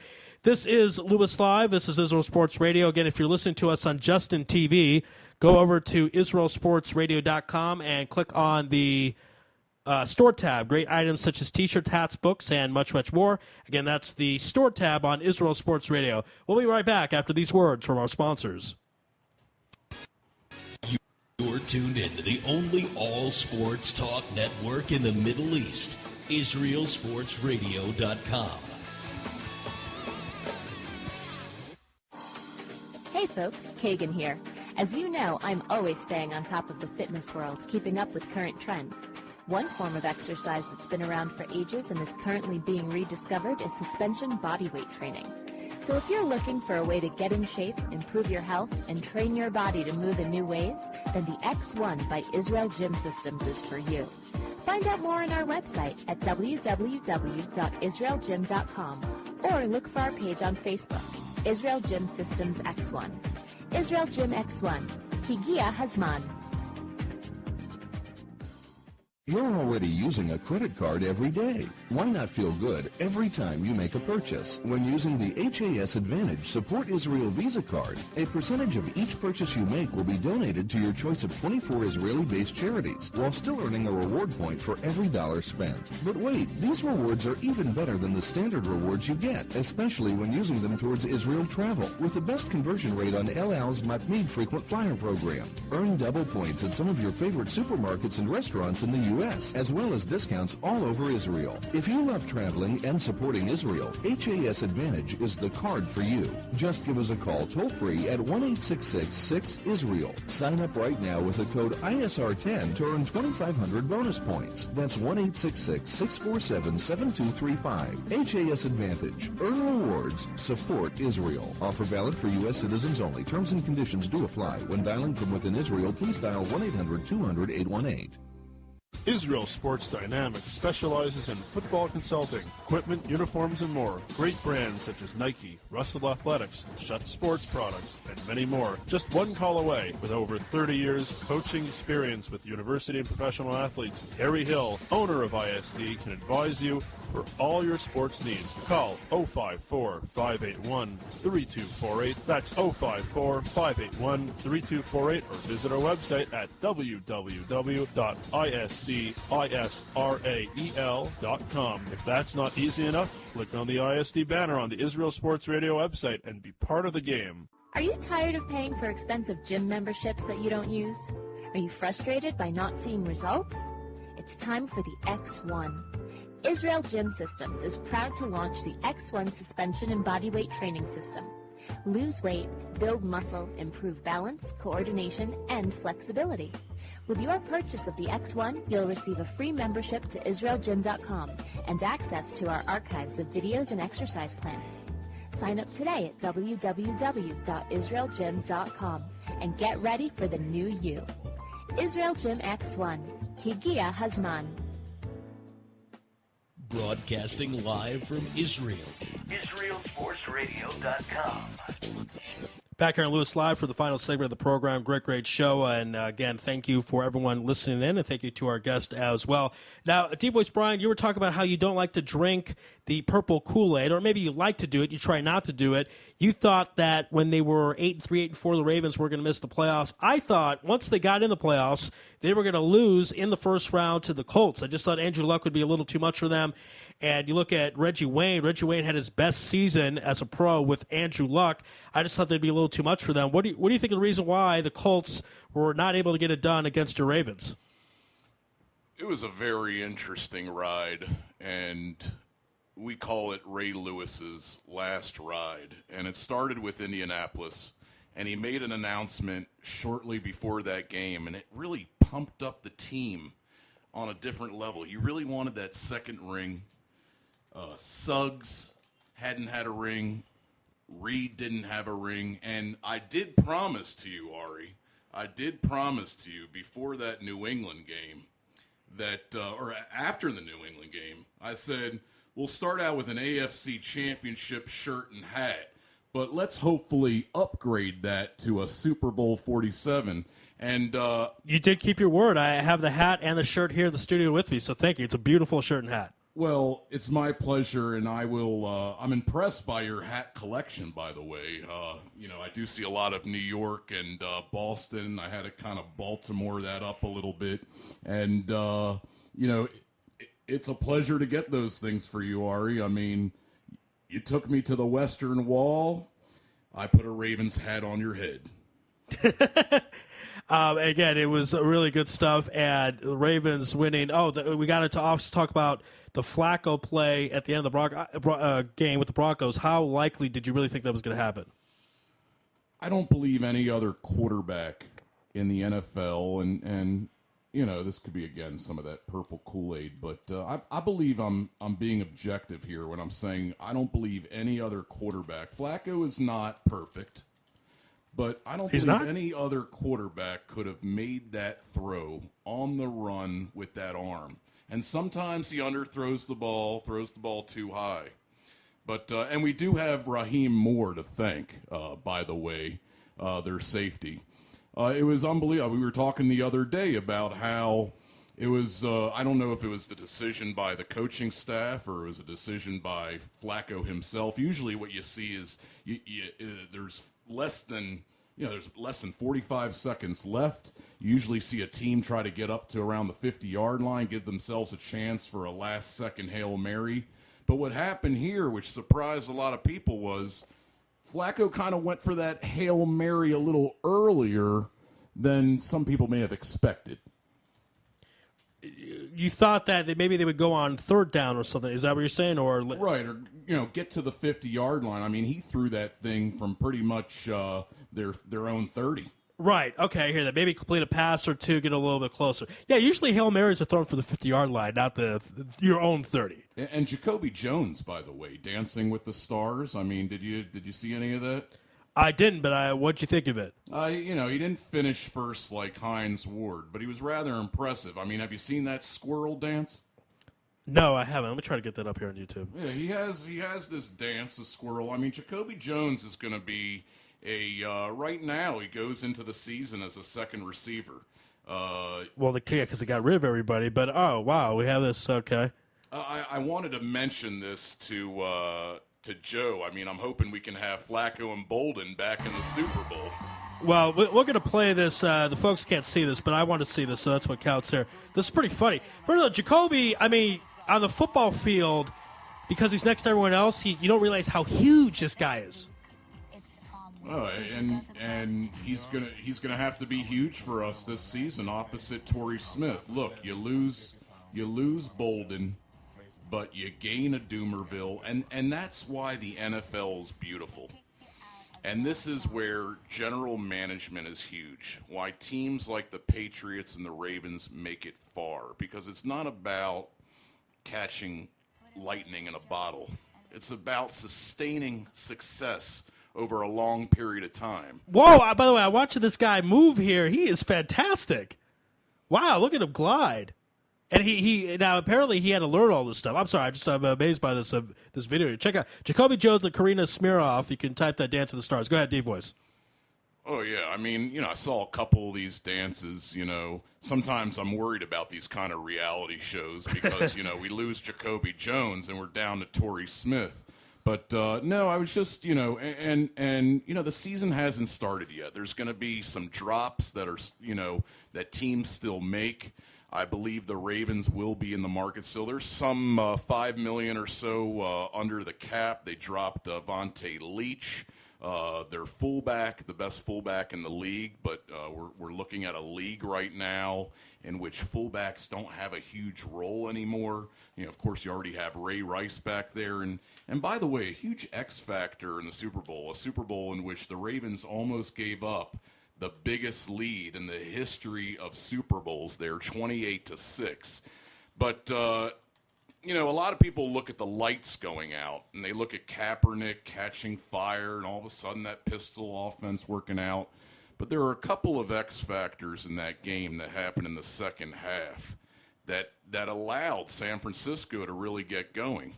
And it was the fact that Haloti Ngata had a huge injury.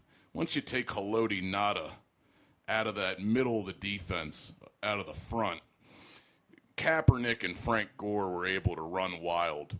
Another piece is Bernard Pierce. Watch out, fantasy football owners. I would be careful about, I would think twice about drafting Ray Rice in the top 5 this year, because Bernard Pierce, second-year running back out of Temple, he had possibly his best game in the season against the 49ers, and he too, along with Ngata, had an injury in the second half.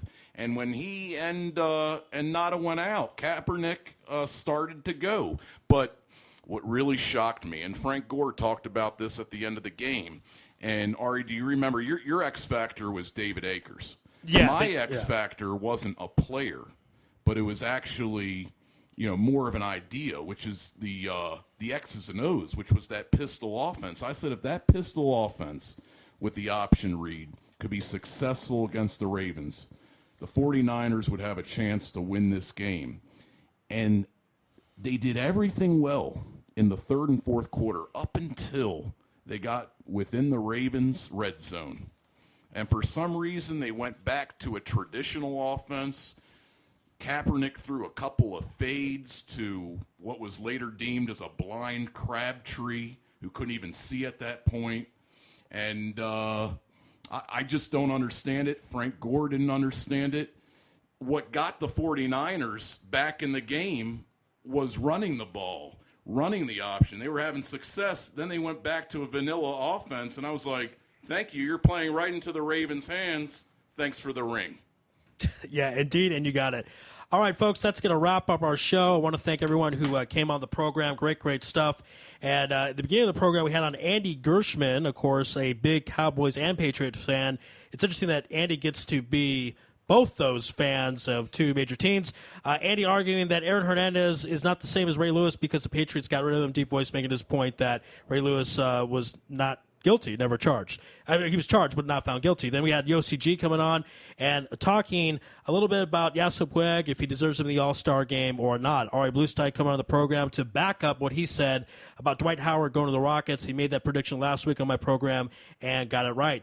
Joe Robbins saying there's no way in hell Anderson Silva threw that fight against Chris Friedman, and also agreeing with me that Chris Bosh sucks. Radio Mike giving us breaking news live from Yankee Stadium about Derek Jeter's hit as he makes his return from 9 months of inactivity, and here he is as a DH and the captain back with the Yankee Ball Club.